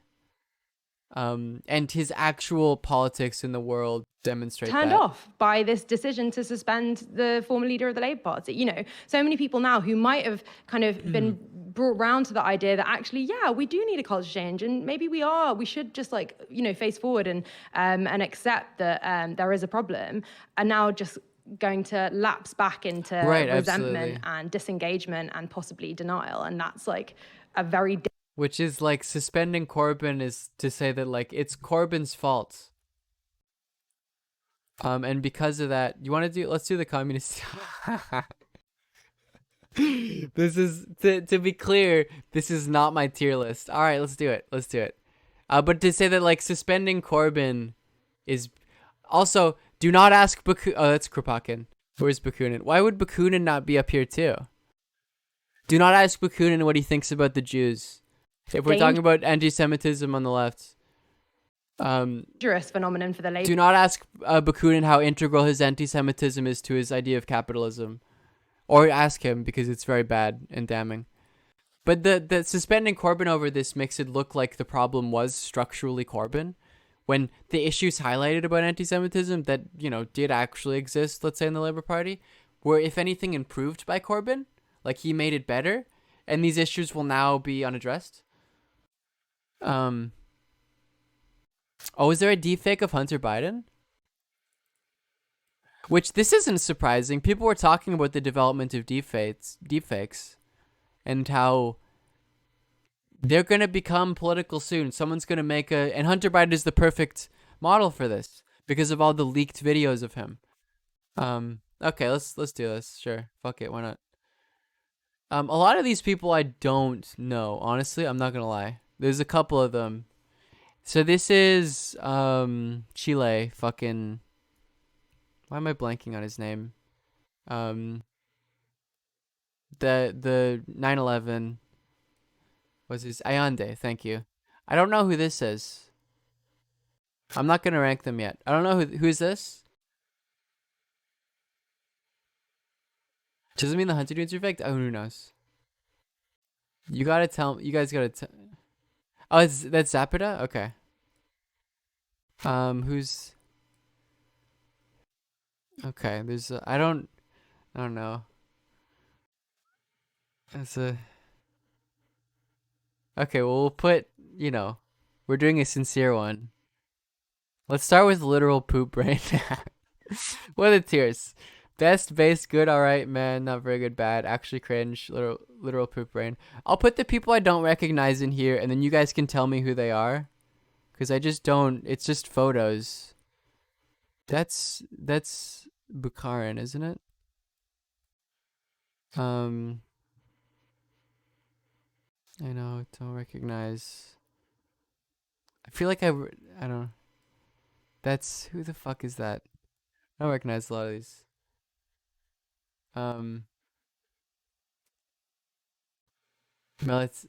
Honestly, I do not know who that is. Okay, Errico Malatesta, Italian anarchist, revolutionary. So, oh, okay, good. I was worried he was gonna be like an ML or something, and the 2 hours of me. Good. I'm only pissing off anarchists. Okay. Oh, did I go past Tallman? Okay, this is Tallman, right? Okay. I'm gonna put Tallman in the meh category. This is Tallman, right? Right? Yes? Okay. Who else do I not recognize? We'll deal with these later. Let's see. Oh, who the fuck is that? I recognize them. Let's just, for now. Is that Gorby? No, it isn't. Is that Gorbachev? No. This is literally just facial stuff. You can't make fun of me for this. Or, you can, whatever. Who's that? I'm not looking at chat because I'm sure everyone's mad at me. I'm gonna piss off everyone today. That's how you know you're right, chat. Why is he like separated? That's how you know you're right. Oh, it's Brezhnev. Oh, okay. Not Gorbachev. Oh, pick? Okay. It is Brezhnev. I thought I fucking recognized him. Alright. Well, Brezhnev is cringe. This is Brezhnev, right? He's cringe, right? This is Brezhnev. This Bordega? No. No, this is Bordega. Wait, what? That's Pick. Okay. Piek? Where's Brezhnev? Oh, this is Brezhnev. Of course it is. The eyebrows. How could I have forgotten about the eyebrows? How could I have forgotten about his fucking eyebrows? I can't believe I forgot. I'm ashamed of myself. Well, Marx is the best. Let's see. I think Allende is good.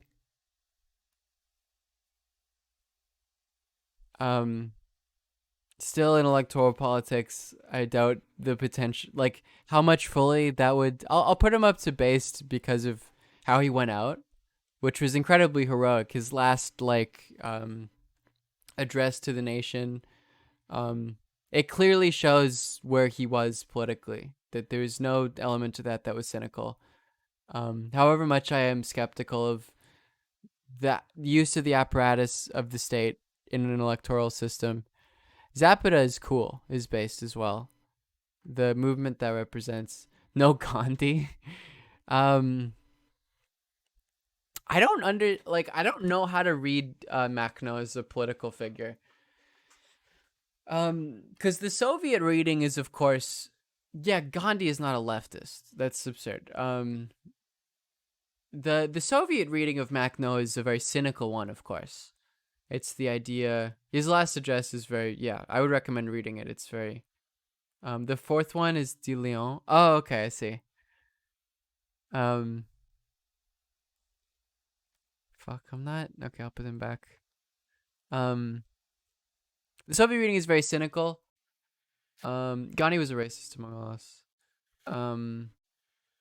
Although, like, some of the stuff I was reading seemed to indicate that, like, Makhno functioned along sort of the lines of the War Machine, and the War Machine's, the Deleuzian account, sort of breaking off with the states and functioning against state forces, which is to say that Makhno himself did not have any personal interest in, like, affecting governments, and there was some sort of communal socialistic political organization within Eastern Ukraine. So on that line, I think he's good. But I'm still, like, a lot of the difficulty is difficult finding sources with a lot of that stuff. Is there an interpretation that the Black Army betrayed Trotsky?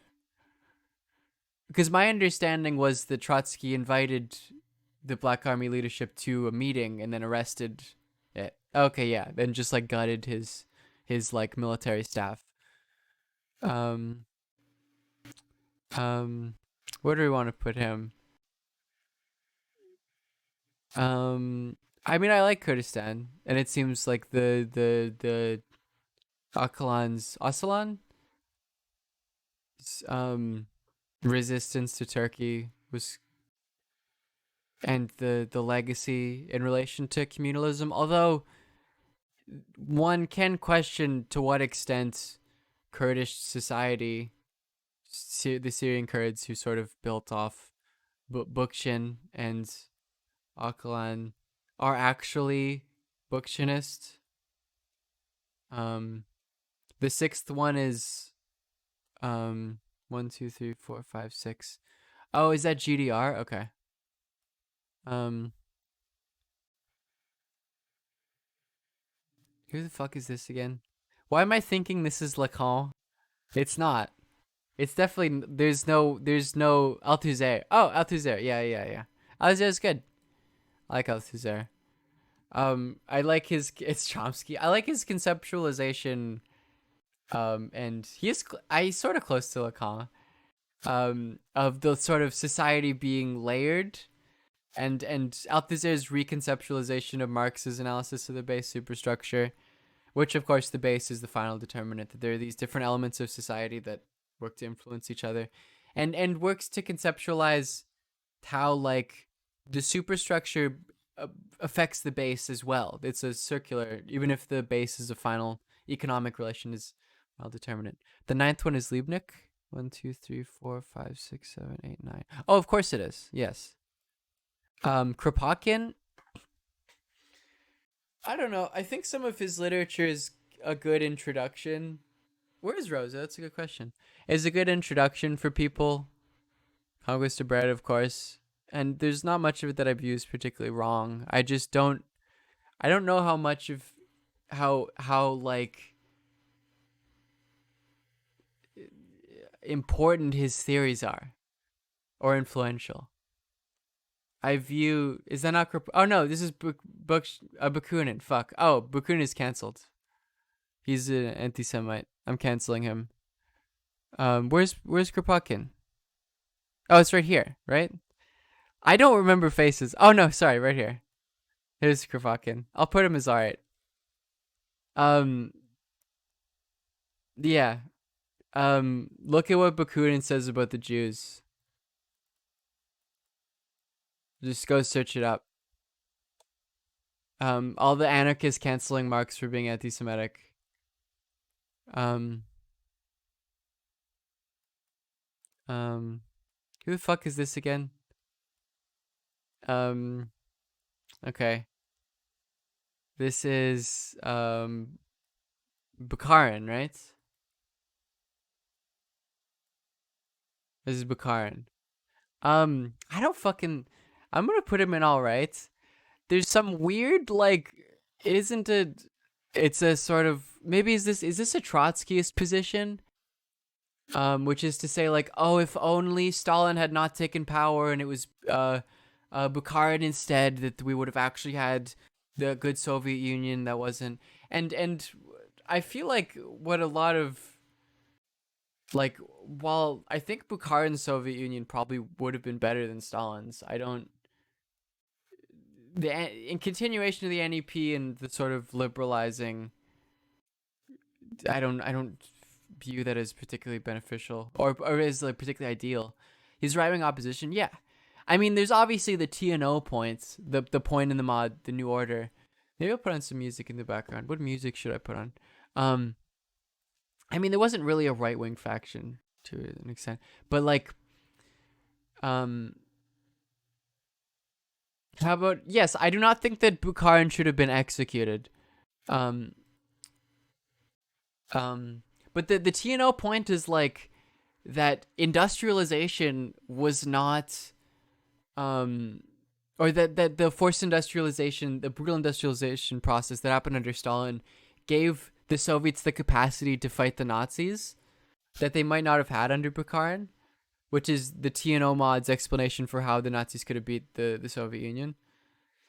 So I don't know how much and I'm not honestly familiar with Bukharin's work, which isn't to say like, because that's to imply that like, oh, well, obviously then breakneck industrialization under Stalin was good. I don't think that that's necessarily the case. It's a sort of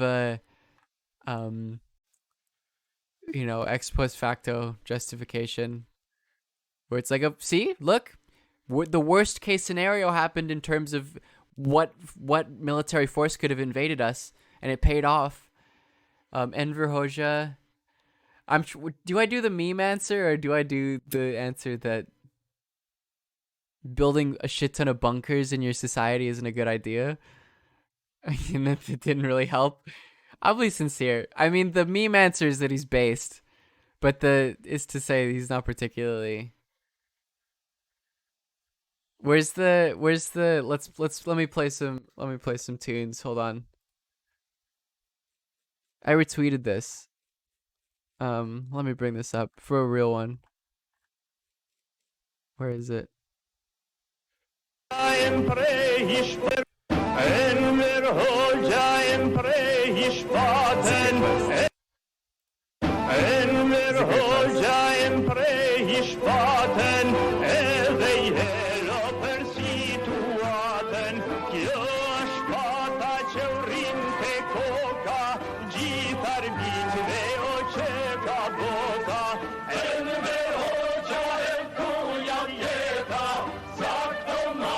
Very huge, very big, big if true. I've been saying this, folks.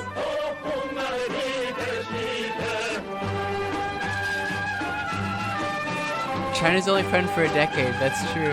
Or no, it wasn't. Hoxha thought China was revisionist. Or no, Hoxha thought the Soviet Union was revisionist, and that China was right. But I think, does Hoxha his power intersect with Dengism? Or is Dengism afterwards? Yeah, Hoxha was friendly with Mao and thought that the Sino-Soviet split was over Khrushchevite revision, right? Because Hoxha was basically like a Stalinist, right? Gramsci is good. I like his analysis.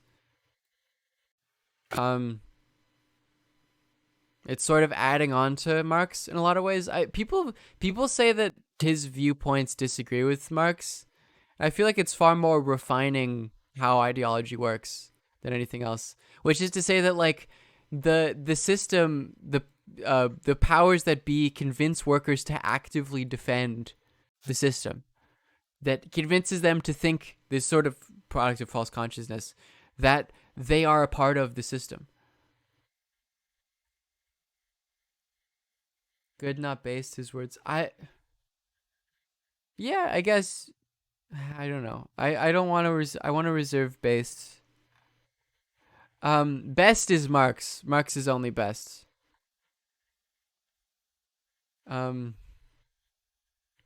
This is Malatesta. I still don't know who that is. I'm not gonna lie. That's not a person I'm familiar with. Anarchist, revolutionary socialist. Spent time in prison. Also a friend of Bakunin. Okay. Well, he's cancelled by association. He's cancelled by... Is this Malatesta, right? He's cancelled by association. No, this isn't him. Fuck. Where is he? Where'd I put him? He's cancelled by association. It's sort of problematic of you to be friends with an anti-Semite. That's Proudhon. You're right. Oh, that's Proudhon. You're right. Okay. I've some... I don't fucking... I read works. I don't look at people's faces, okay? I lost him. Where did he go? Where did he go? Wait, let me see. Oh, he's right here. Guy who doesn't know. Yeah, he's canceled. I canceled him. Yeah, I don't know. My honest answer for this is I don't know. I don't know who this is. I don't know enough to rate him. Proudhon is like meh. For very different reasons than I think that Talman is meh. I think Talman is meh because he was a Stalinist. I'm not under any particular delusion that if Talman gained power in the interwar period, that Germany would look anything other than a continuation of Stalin. That being said, you know, but I should read Marxist. Okay. I guess some of his resistance to the Nazis was particularly mobile, and he of course died in a Nazi concentration camp. But yeah, so, and Proudhon is, you know, Edward Bernstein is in the trash tier. Is Bernstein on here? Is Bernstein on here? I want to put him in Poop Brain. I want to put him beside Pol Pot. Where's Bernstein? Is he not on here? I don't think so. But yeah, Proudhon's, and one of the problems with Proudhon's theories is basically just what Marx says about Proudhon, which is that he's interesting and important for the early sort of French left, for anti-capitalist left, but that like he's also an anti-Semite. I guess it's not a surprise. But that like what Proudhon represented was a weird moralism.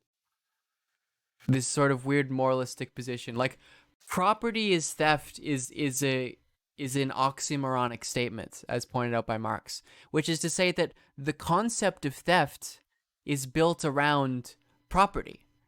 So how can it be theft?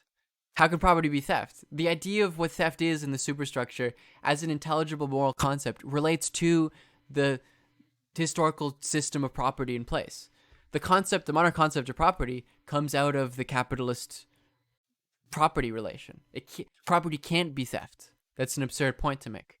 So it's a sort of organizing off of a moralism that doesn't make sense. Are there any people on Twitter to defend Pol Pot? I'm sure there are. Ho Chi Minh, I'm going to put him in good. However much, again, I do say, like, as much as I said before, that, like, Vietnam isn't socialist, and a lot of the metrics of Vietnam's success are based upon, social democratic understandings and metrics, and not the development of socialism. I don't think that, I don't know if what Ho Chi Minh did in his position he could have done advance the mode of production. And I think that, like, there's something interesting to the point of, like, to be able to have socialism, you have to get people food. And that's sort of like where you can see it, what is it? Bien Den Pha? I'm fucking that up. The seminal battle in which Ho Chi Minh and decolonial forces defeated the French and expelled them, that as a figure in relation to Vietnamese history, Dien Bien Pha? Am I saying that right? I'm probably pronouncing that wrong. That, like, what Ho Chi Minh represents is a positive development for colonized subjects. I thought it was Pha. Is it Phu? Pho? I guess that's PHA. Dien Bien Phu? Yeah, what Fidel writes about Dien Bien Phu is really interesting. Right, PHO is Pha. Sorry. Right. Okay.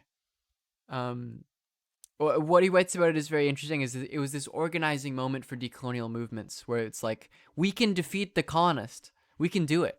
And the organizational work there, I think, is seminal. I think that's very important. I'm probably butchering the pronunciation regardless. So yeah, as much as I don't agree with Ho Chi Minh thought, I think that as a historical figure, I think that the development and the destruction of colonialism is a progressive movement. And I think that's positive. Tito is sort of a meme, I guess. I'm gonna put him as meh. Market, third way. My sincere belief of Tito, and I'm a Serb, so I'm allowed to. This is how you know it's objective, I guess. Although I think Serbians like Tito, even though he's a Croat. Is like, he's sort of an opportunist, and what his political movement represents is like, Tito did not get fucked over by Stalin. It was reversed. I would interpret.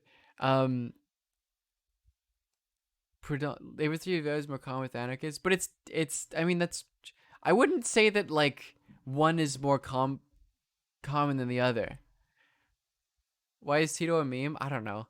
But yeah, I see him as more of a political opportunist than anything else. And, like, again, the developments that are done in the Cold War in Yugoslavia are good. And, one of the reasons why is because Yugoslavia was a very important strategic period. And Tito had Tito had a project that was very easily synthesizable with socialism, which is removing or suppressing nationalism.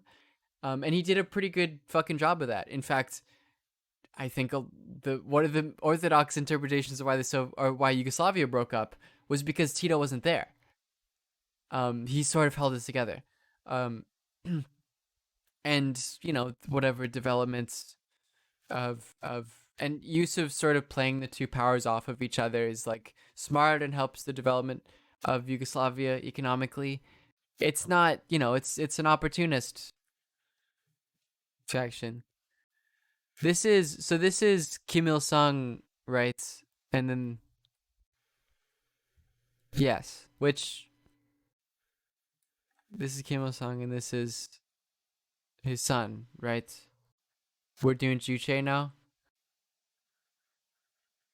Color is grandpa, and then this is middle child, and then his son is in power now. Right? Don't screw this up. All the Juche stands are watching. I mean, what I'll say about... I think they're both. That's what I thought. This doesn't look like Kim Jong-il. Doesn't it? Is that Kim Jong-il?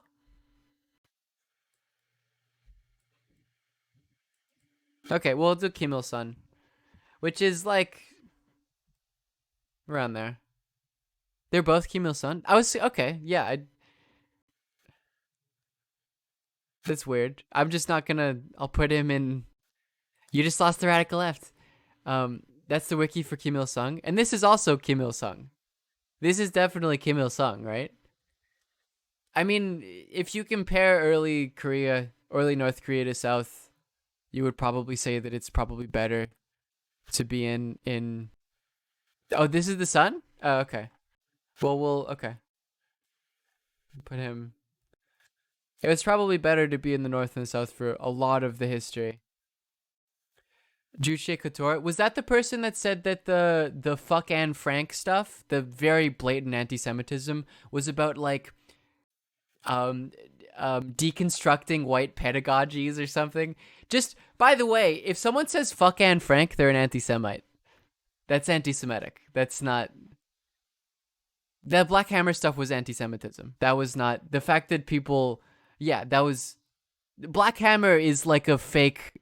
The fact that people take Black Hammer as an organization seriously is absurd. I mean, it's literally an opportunist... Like, it's absurd. They said Anne Frank was a Karen, just wildly offensive shit. Because the point is that people are sympathetic to Anne Frank and to victims of the Holocaust, which, yes, that's good. It's good that they're that.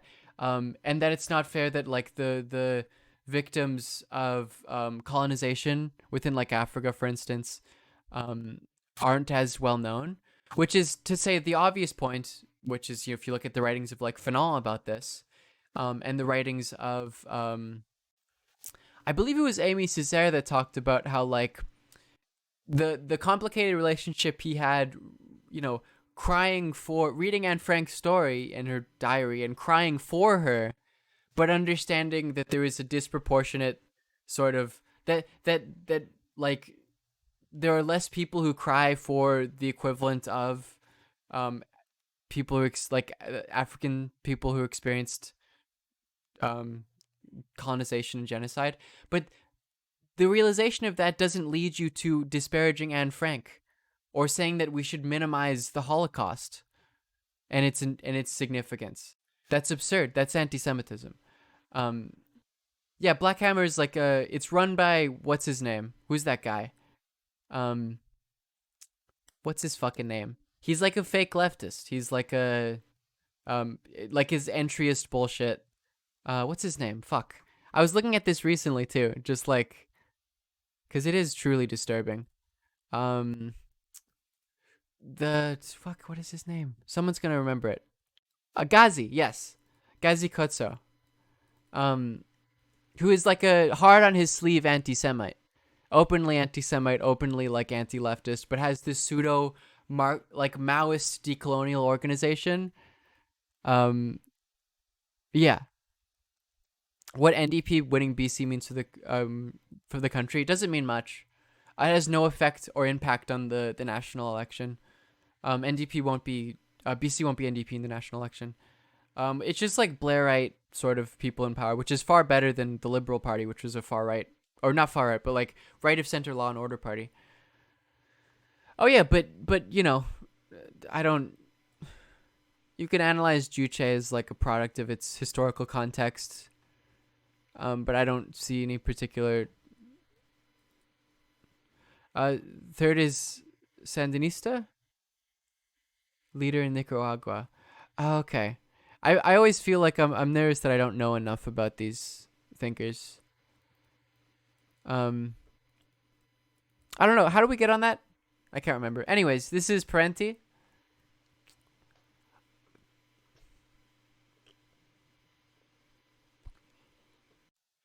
I've been more critical of Parenti recently, as we talked about before. I'll still put him in good, though. I don't know. I think that the way that Parenti conceptualizes the Soviet Union and what socialism is like, I think it's wrong. I disagree with it. Yeah, Parenti is sort of a sock dem in a lot of ways. He's better than like Chomsky. So this is Nicaraguan Sandinista. Really chill guy. How's it going? Hello, Jordan. Yeah, I guess I don't know. This isn't too bad of a list so far. Honestly, I don't know enough. I don't want to deal with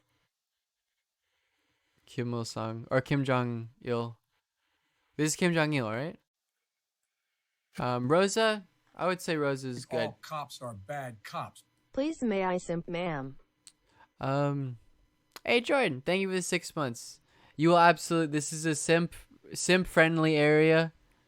It's both Kim Il-sung. It is Kim Il-sung. Okay, that's what I thought. I thought maybe. Anyways, they got it twice by accident. This is a pro simp area. Simping is encouraged, especially if you give me money. And yeah, thank you for the 6 months. I hope you're doing well. Bookshin's interesting. I'll put him here. Bookshin is sort of a crank. Like, his ideas are absurd. You know, the idea that fecundity is connected to, like, freedom is sort of weird. That, like, biodiversity is the same world historical metaphysical force that, like, Antifa and resistance to fascism is sort of weird. Don't say fecundity? Why? That's a word that he very specifically uses. It's a gross word. I guess it does sound weird. It accurately describes what Bookshin likes, though.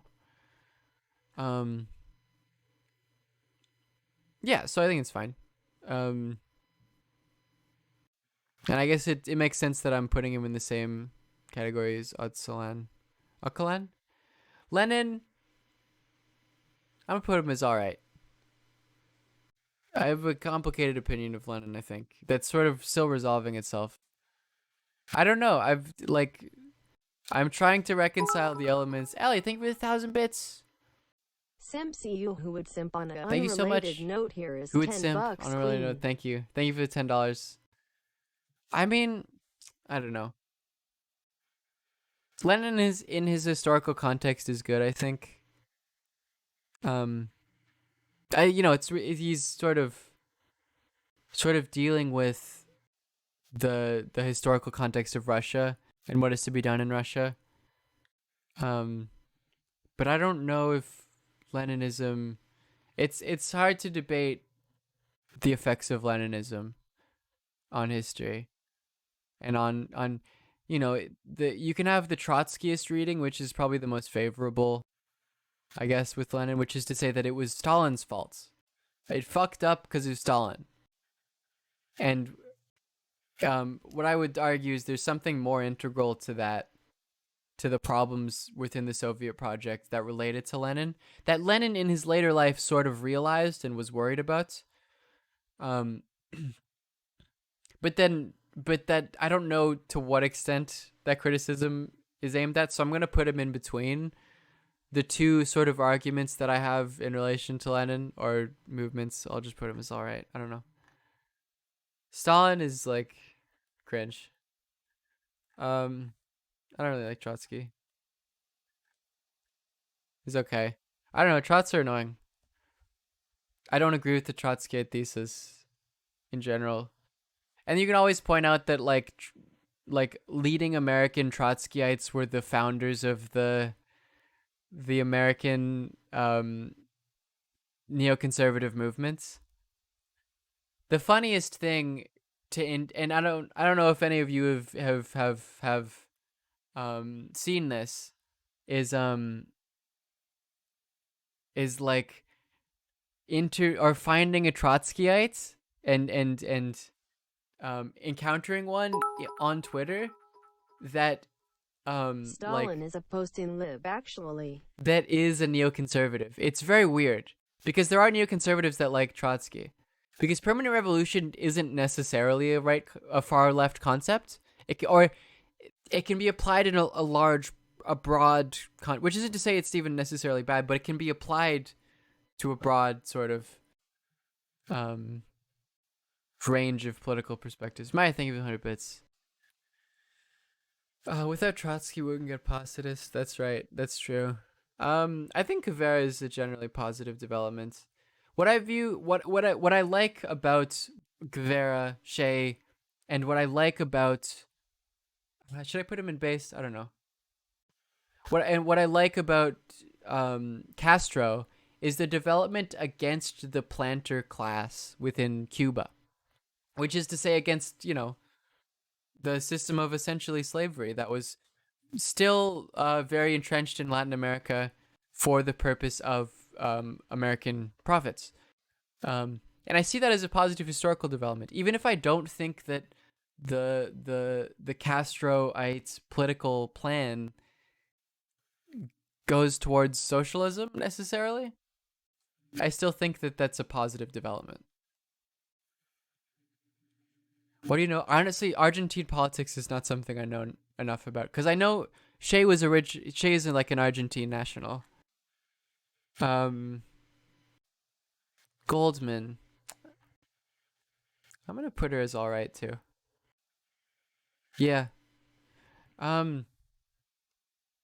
Castro below Shea. I'm gonna probably put Castro in all right too. I don't know. I'll put him here. As a figure, something that Shea represents, I think, is positive. Cuba is a success story if you're a social democrat. In terms of social democratic margins of success, I would agree. I don't think I see Castro on here. I don't know why it's not on here. He's right. He's the next one. Goldman is okay. I don't know. I honestly think that Goldman's opposition to like women's suffrage is incorrect. I think she was wrong about why voting doesn't matter, and that universal suffrage is actually a positive development. There's also obviously the quote of like, if voting changed anything, they'd make it illegal, which is an epic own considering that America's trying to make it illegal. Yeah, universal suffrage is actually good, and like the recognition of rights in a liberal democratic system for marginalized people is actually like good for them, even individually, not even necessarily like in terms of development of socialism, which it arguably is as well. That's why you can see movements fighting for the right to vote, for instance, and suffrage, that don't even necessarily believe in liberal politics and democratic politics, because there's an understanding that there's even more than that. Peck is the first GDR president. Honestly, I don't know enough about GDR stuff, not gonna lie, to really meaningfully rate it. This is Castro. I'll put Castro in good. Yeah, which is basically to say sort of a lot of the good things about... Oh, from first, not from last? Fuck. 1, 2, 3, 4, 5. Oh, right. GDR. Okay, that's where I recognized him. Castro being sort of more of a... I don't know. What's interesting about Castro's revolution is it wasn't explicitly socialist initially. This is something like it wasn't anti-American necessarily, insofar as Castro wanted to sort of project out some positive relations with America. And it was only after there was an embargo and an immediate sort of hostile relationship that developed that Castro very explicitly turned towards the sort of Che faction within his movement and the Soviet Union. So considering that, I'll put Che above. Oh, the 7th from last is so 1, 2, 3, 4, 5, 6, 7. This is a part of the Hungarian Revolution. I view the Hungarian Revolution as positive. I take their side of the Soviets, if anything. Engels I'll put as based. I still think Marx and Marx's perspectives on like colonialism are far better than Engels. I think that like some of Engels' solo work isn't necessarily that good. Oh, was the prime minister during 56? Oh, okay. Oh, okay. Well, that shows how much I fucking know about that historical period. Which is to say that Engels hated decolonial nationalists. He had a particular hatred of Arab nationalists, and he viewed them as necessarily reactionary. Throughout his life, Engels viewed colonialism as a progressive force, a position that Marx sort of changes on, for instance. Which is to say, like, Engels very important development, but slightly not as good as Marx, who I put at the highest. If that's based, are you talking about thinking colonialism is good? I don't think that's based. Who do I want to do? Chomsky is... I'm going to put Chomsky as alright. Which is to say that Chomsky as a historical figure is like... I think he's done some good, practically, as a American intellectual on the left, in relation to, like, the Vietnam War, for instance, in opposition. Chomsky in the same tier as Lenin. This is made to piss as many people off as possible. However much I don't think he's right about electoral politics, which again, as I like to reiterate, the Chomsky bad faith stuff. Chomsky was more right than Virgil and Brie were easily, but Chomsky is still wrong about electoral politics. But I think as a figure, he's very important. And manufacturing consent is very important. Cops are bad. And cops. I think, yeah. Crash Test Dummy, think of Jeff Bezos' books. The Anarchist and Lenin tier, absolutely. Don't we love to see it, folks? Who else? I don't know who this is. Zizek is a meme. So I'll put him in the alright tier. Put him with put Chomsky with his friend Pol Pot. Yeah. Chomsky had the incorrect position about Pol Pot, which is to say that the news about them being very bad was like a CIA lie. Zizek, I would not classify Zizek as a transphobe. I think that's... Yeah, no, next to Chomsky is perfect. That's great. Zizek and Chomsky deserve each other. This is Maduro, right? Venezuela? Chavez, sorry, not Maduro. Chavez. Is Maduro in here? Oh, wait, fuck. This is Chavez. Maduro's next to Mao. This is Maduro. Right? Yeah, sorry, I've mixed those up.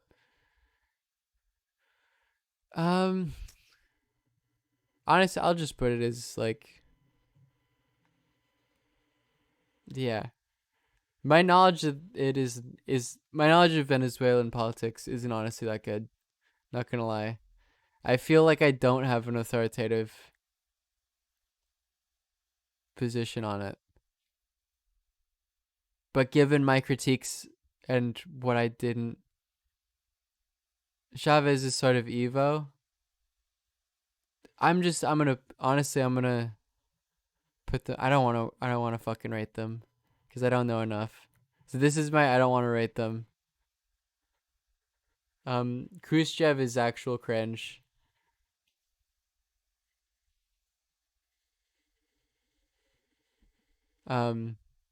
Which Khrushchev, the main thing that Khrushchev deserves is to be in the same tier list as Stalin. Who is this? I fucking recognize them. I absolutely recognize them. Who the fuck is this?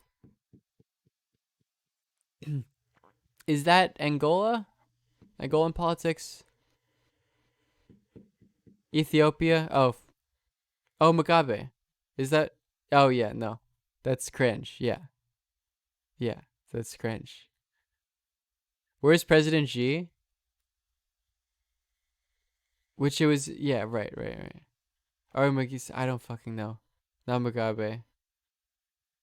I literally also do not know enough about this. I'm gonna put him here. Yes, Mugabe is cringe. That is not Mugabe. Sankara is good as a historical force. I think it's positive. Again, I think a lot of that is for anti-colonial reasons, and for like in relation. Again, these are like sort of social democratic standards, which is to say, like James Connolly, that's related to the IRA, right? And Irish stuff.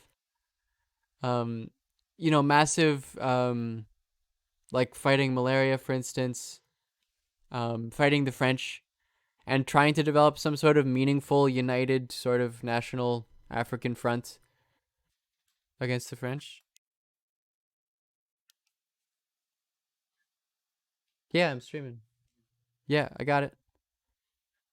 Oh, okay. You can just put it on the floor.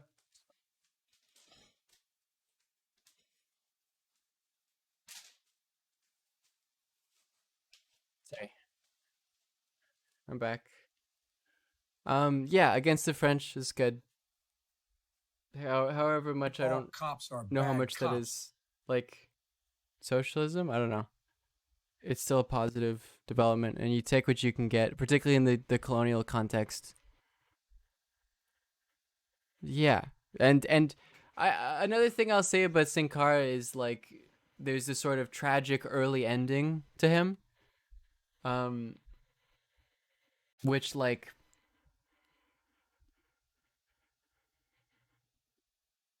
almost makes him look better. Almost, it's one of the reasons why I put Ayande in based.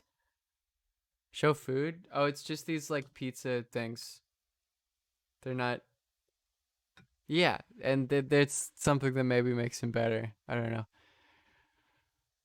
Mao, I don't know. What's the funniest place to put Mao? I'll put him here actually. This seems like a good. I don't know, some of Maoist thought is important, but I don't know how much It would be funny to, however much I am complaining about China. Mao is cringe, but there is something in Mao that isn't cringe. That's probably the position. Yeah. I mean, a lot of the stuff that's ironic, of course, is a lot of the contributions that Mao had to Lenin's writings was to like worry about like interests within the party that would potentially take over, like capitalist reformist interests in the party that would take over. And then Deng is like, yeah, so I guess that's ironic. Who's this?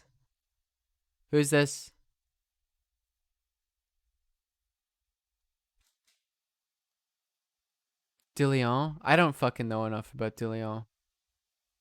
That's Chomsky?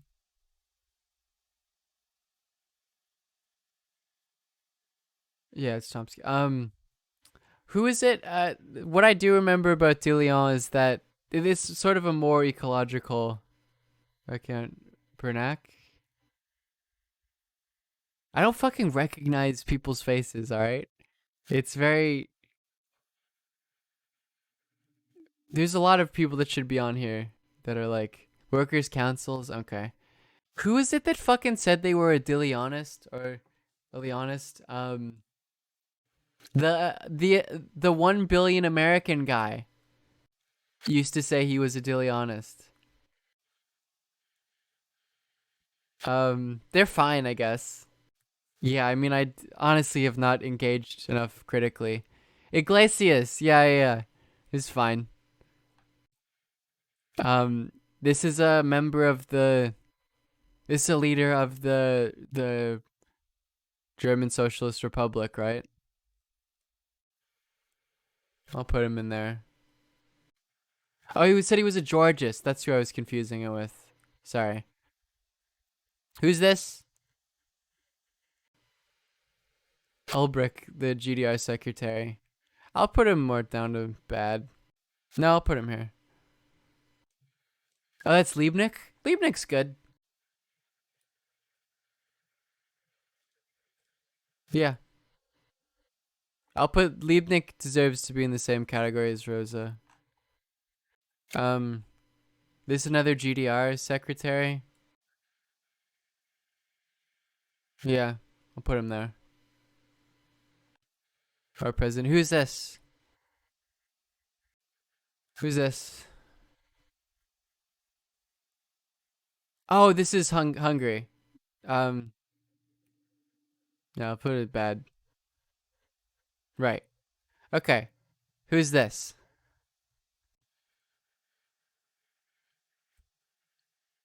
I'll put him in the same tier list as Stalin, I guess. All cops are bad cops.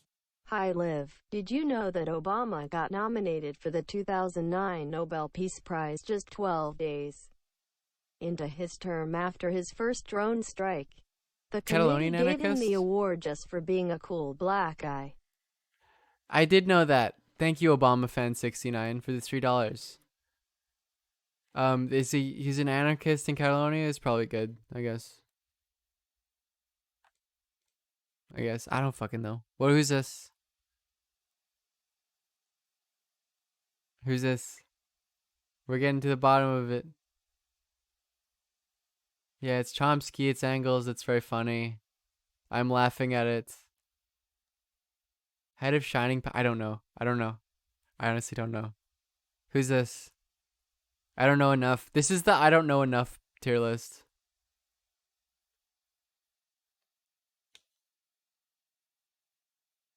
That's Chomsky, thank you. Why is Bakunin bad? Google what Bakunin said about the Jews. Yeah, the CNC-FA is good. Who's this? Does anyone know? I don't. No one knows? Honestly, if I don't fucking recognize these people, I probably don't know enough. Do you guys recognize, like, this and beyond? I know who it is, but I don't want to rate them. Of, like, these guys. Third is Nick Mullen, you're right. It does sort of look like Nick Mullen. This one is Panic. Who's that again? 1, 2, 3, 4, 5. I don't know who Cockshot is. I'm just gonna not. One of them is Bordega. Which one is? Oh, who is Belakun again? Was that a Hungarian communist? Or a Romanian communist? Hungarian. Oh, he was the Soviet Republic of 1919. Yeah, that's a good example of SOCDEMs actually working with communists, where the Hungarian Social Democratic Party comes into power and is like, communists, you want common government? And then they sort of declared the Hungarian... if you've picked up phrases like "we love to see it, folks," then you haven't picked up my phrases. You picked up Trump's phrases.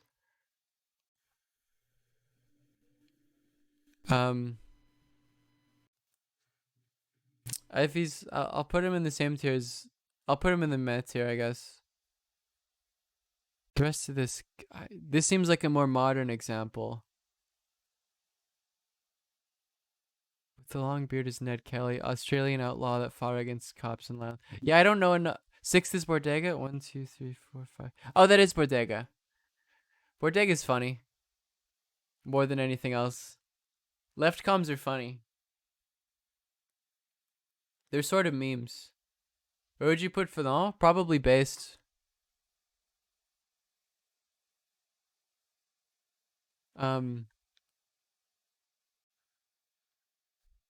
Yeah, I mean, Bordega has some really weird opinions about revolution. That are strange and I think counterintuitive and useless. But yeah, that's it. That's the tier list. You want to save it? You want to see it? Do I link it here? Do you want it? Is that how that works? For the Discord? You know, save it for everyone. Tweet it, coward. I'm not gonna tweet it. Thank you for the 100 bits, though. I've pissed off enough people today. I like to do the thing where I piss off both sides of an argument, which I did with the Maoist stuff, or the CCP stuff, where I was making fun of weird racist Redditors that like coach their racism against China with like, actually I'm anti-authoritarian. But then also people who think that Deng is good. Download the image. Okay, well at that point, you can just screenshot it. If it's... I guess, okay, download. Alright, I'll post it on the Discord. If that's what you people want. Let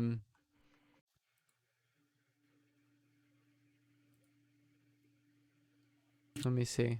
I think I just... Where do I drag it? There we go. Okay. Is it a good palette cleanser? Let's see. Oh no. No, this is not a palette cleanser. This is not what we need. Oh no.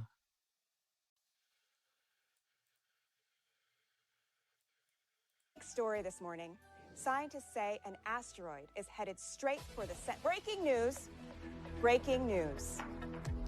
The president is on the line and wants to say hi. I guess we weren't able to change our number. How are you doing, Mr. President? So we have many exciting things that we'll be announcing over the next 8 weeks, I would say. Oh, exciting. We're going to get things done. Wow. That's not funny. That they've wanted to see done for a long, long time. What have you started on? It doesn't even, it's not even Trump's, like, mannerisms. She's not standing correctly. She's not doing the forward stance. She's not doing the hands. It's not even... We're going to get things done. She's like, fuck, shit. Everyone loves my stupid voiceovers. My stupid voiceovers on TikTok. Now I actually have to write a fucking comedy sketch. What am I gonna do? I'm gonna do the exact same thing, but make it cost however many fucking $1,000 this set costs as well. We're taking on immigration, taking on education. You get it? Because he loves golfing. We're taking on so many... Trump does not have the capacity to do that. He doesn't have the range to like... He doesn't... Aspects of... It's not a Trump impression. Things that... The joke is just that he likes doing golf. People who were hopelessly tied up in knots in Congress. But you'll see levels of detail and you'll see levels of thought. I would love to see detail. That a lot of people believed very strongly we didn't have in this country. Mr. President, it looks like you're golfing. Things that nobody has even contemplated, thought about. That's the punchline. Thanks. Thought possible. We're going to get things done. So when are you going to start on this stuff? So I think we'll start sometime. Yes. The audio is funny by itself. She's not adding anything. On Tuesday. Tuesday works. Then we're going into the immigration, the world of immigration, the world of education. Yeah, you did mention that before. We're going into the world of healthcare. Oh, so I'm going to let you get back to starting on those plans. Very funny stuff. I love to live in a meritocracy where the funny people really get the... It's literally fucking Lele Pons. I was saying this before. I'm staying my... It's Lele Pons level humor. It's I'm making a funny face. That's it. There's nothing more than that. In the house. Sarah had to make a pee-pee, but knew she had to play it cool for the folks at home. Fuck, I forgot about this person. That ass you're staying in the house is very nice. How do you look so good all the time? Well, you know, I like to work out. Gotta keep that ass tight, sharp. Real hot girl shit. Oh yeah, real hot girl stuff. Any tips you can give us for working out at home? Definitely. I actually have this great workout called Drink Your Drink. And it goes like this. Get your cup. And 1. And 2. And bloop, bloop, bloop. Megan is too good for this. Yes, sir, Cooper. Yeah, it is. I've been doing this every day for quarantine, and let me tell you something. I feel great. Well, you look great. Thank you. And you too could look like this. All you gotta do is grab you some cognac, add a little squat to it, even a little lunge. Real easy. Like that? A little more sexy and a little less like you Yeah, sitting on no. the toilet. Somebody get Megan us is some allowed cognac. to be criticized. Cognac? Yes. What is? Trying to Oh, do the 6 feet. So So all you gotta do is dip 6 and feet. sip. Dip and sip. And dip and sip. Yep. I think I'm doing it. I've never twerked before in my life. It's happening. No, try it like this. Try it a little more sexy. Okay. Little hair flip. Can I Girl, show live that? your life. Am I allowed You to show be a that? hot I'm allowed to girl. show that. Everybody wasn't meant to be I in will a never circle speak living wrong of Megan Thee Sarah Cooper, Stallion, So just do you, be you, be the but best. I'm assuming this skit was written Sarah by Cooper you her. could be. I can do that. This is a really great workout. I know, real hot girl shit. There is no joke here. this is supposed to be 6 feet. It's like 1/10 of the joke in the Kanye West workout plan song, and that's it. Yeah, it's great. It's cool to know that she gets. Oh, is this another one? An anomaly. Oh, Trump is a baby. Do you get it? Disco Elysium is sort of bad to play on stream. There's a lot of reading. An anomalous, really an anomalous. Am I from that? Yeah, fun fact: the ancient Greek word for lesbian to refer to women was actually much different than the modern contemporary term. Yeah, this is just stupid. It's not funny. It's not comedy. It's literal fucking Lele Pons level humor. I mean, what tier list is Megan Thee Stallion in? Megan Thee Stallion is the only person in the world that could possibly compare to Marx on the tier list for best.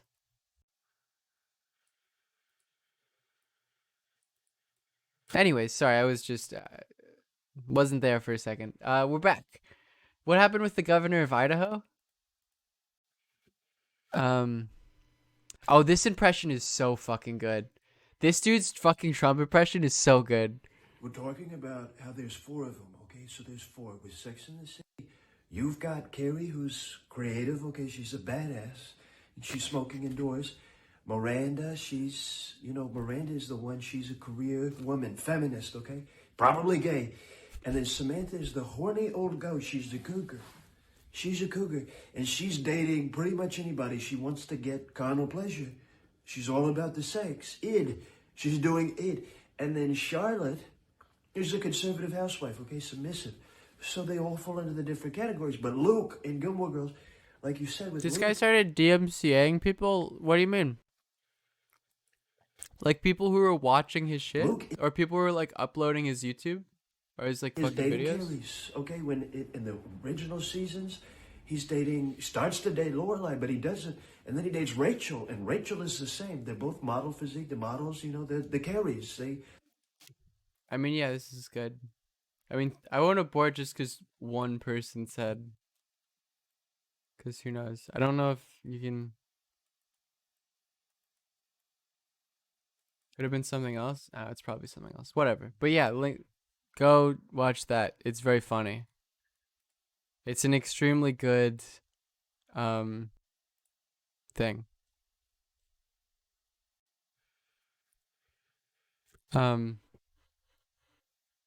I won't delete the VOD, it's fine.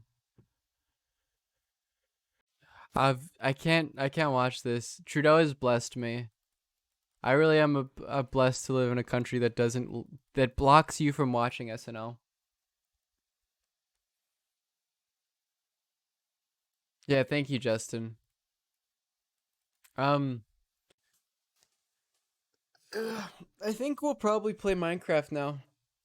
That's it for politics today. I'm sure we'll talk about politics in Minecraft too, cause why not? I'm missing so much. I'm not. I'm gonna tell you right now. I'm not missing anything. In fact, I think I'm better off not being able to view that video. I'm going to say it. I'm going to argue it. Okay, yeah, RL Craft time. RL Craft is a really difficult mod. That's the joke. Oh no, I thought you legitimately thought that SNL was good. There's a lot of overlap between SNL fans and Liv posting viewers. Did you finish the tier list? Yes, I uploaded it to Discord if you want to go find it. It's in the general chat, I think. Also, my Discord will ping you when I go live. It's good. Okay, let's... RL Craft. Alright, the thing about Minecraft and the Labor Party, that's probably a good point. Yeah, I'm gonna die a lot. Minecraft is very difficult. Dying a lot in RL Craft. Let's see. I gotta edit this. There we go. Save. Oh yeah, I guess I'm gonna get a new computer soon, which is cool. So the streams will be higher quality. We'll probably do more gaming streams too, cause like, it'll look better. Shrimp Fried Dizzy, thank you for 100 bits. Who is Keir Starmer? I don't know who that is. Love that 4K 60 FPS. Minecraft, you need it. That's how else are you gonna play Minecraft unless the graphics aren't incredibly good.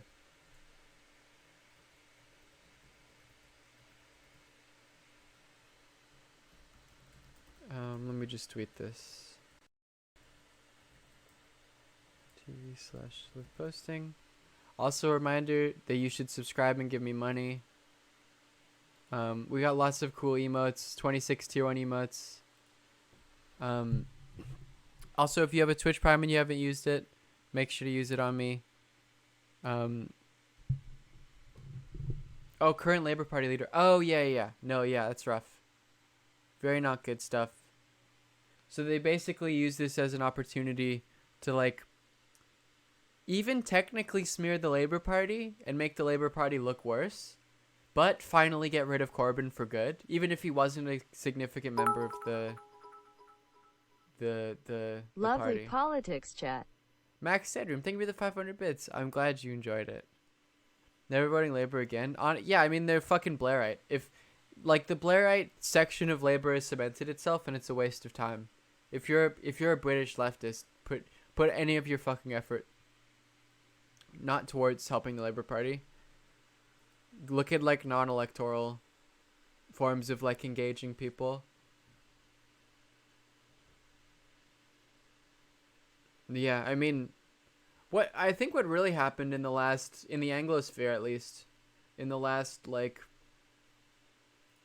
however many, couple months, I guess, is that there's a very clear and obvious repudiation of electoral politics and any fucking left-wing influence in electoral politics, that it's like you're wasting your time. Whenever Mike said Liv posting, it sounded like Lib posting to me. Shaking my head.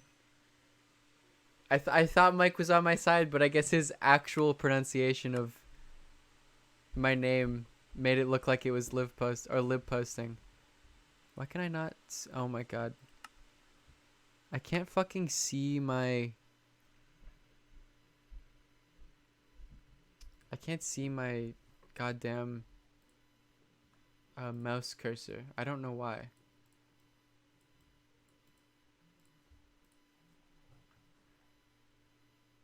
Do I have to fucking restart it again? I just loaded it up. Hold on. What's the button for full screen? Is that F12? Oh. There we go. That's better.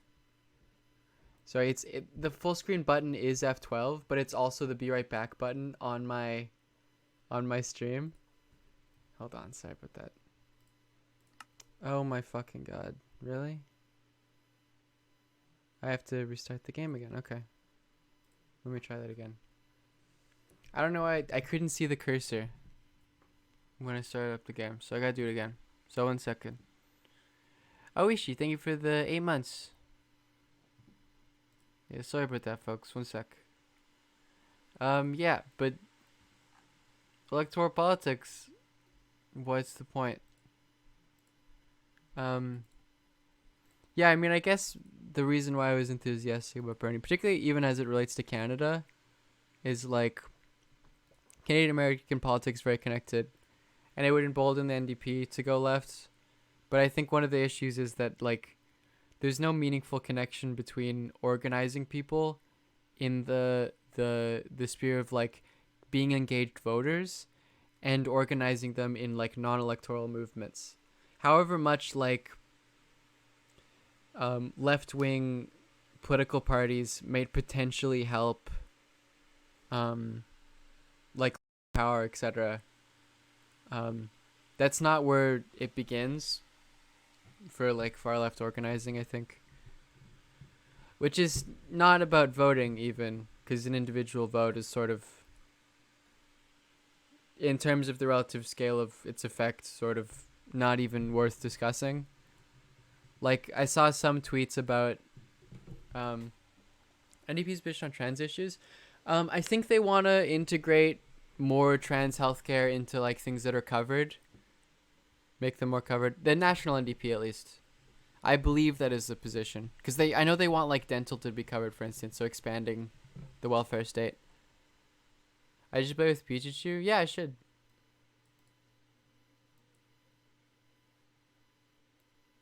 Like FFS, stuff like that, yeah.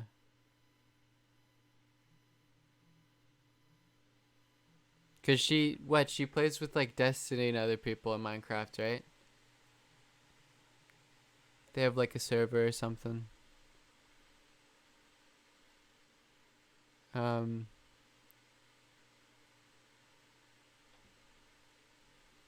Yeah.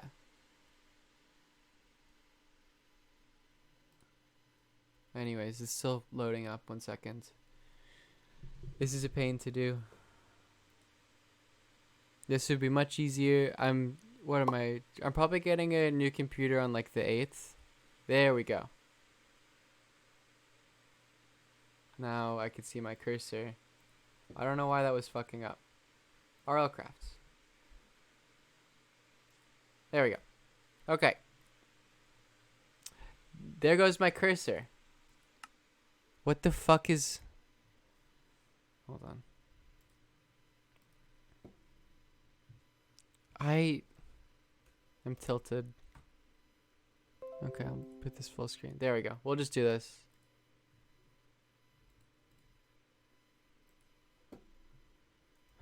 Why the fuck is that happening? You can see the cursor, but I can't see it when I go full screen. I don't know why. Go full screen.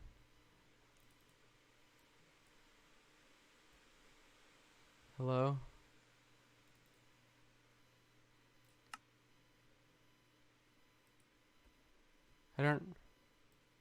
I'm tilted. I'm gonna leave. I'm sorry. Goodbye. I'm tilted. I'll see you guys tomorrow. Oh no, I don't stream tomorrow. I'll see you on Saturday. I'm sorry. It's not working. I'll figure it out. There's some technical errors. It's the deep state trying to prevent me from streaming.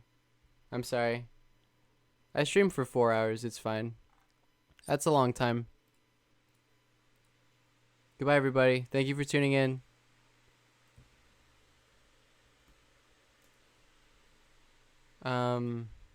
Who's live? Let me see. All right, Chelsea. She's live. Friend of the stream. Friend of the stream, Chelsea Manning. Follow her, watch her. What is she playing? Watch Dogs. Cool. Okay. See you guys on Saturday. I go live 3 p.m. Pacific time. I'm not streaming on Friday, but I'm streaming on Saturday.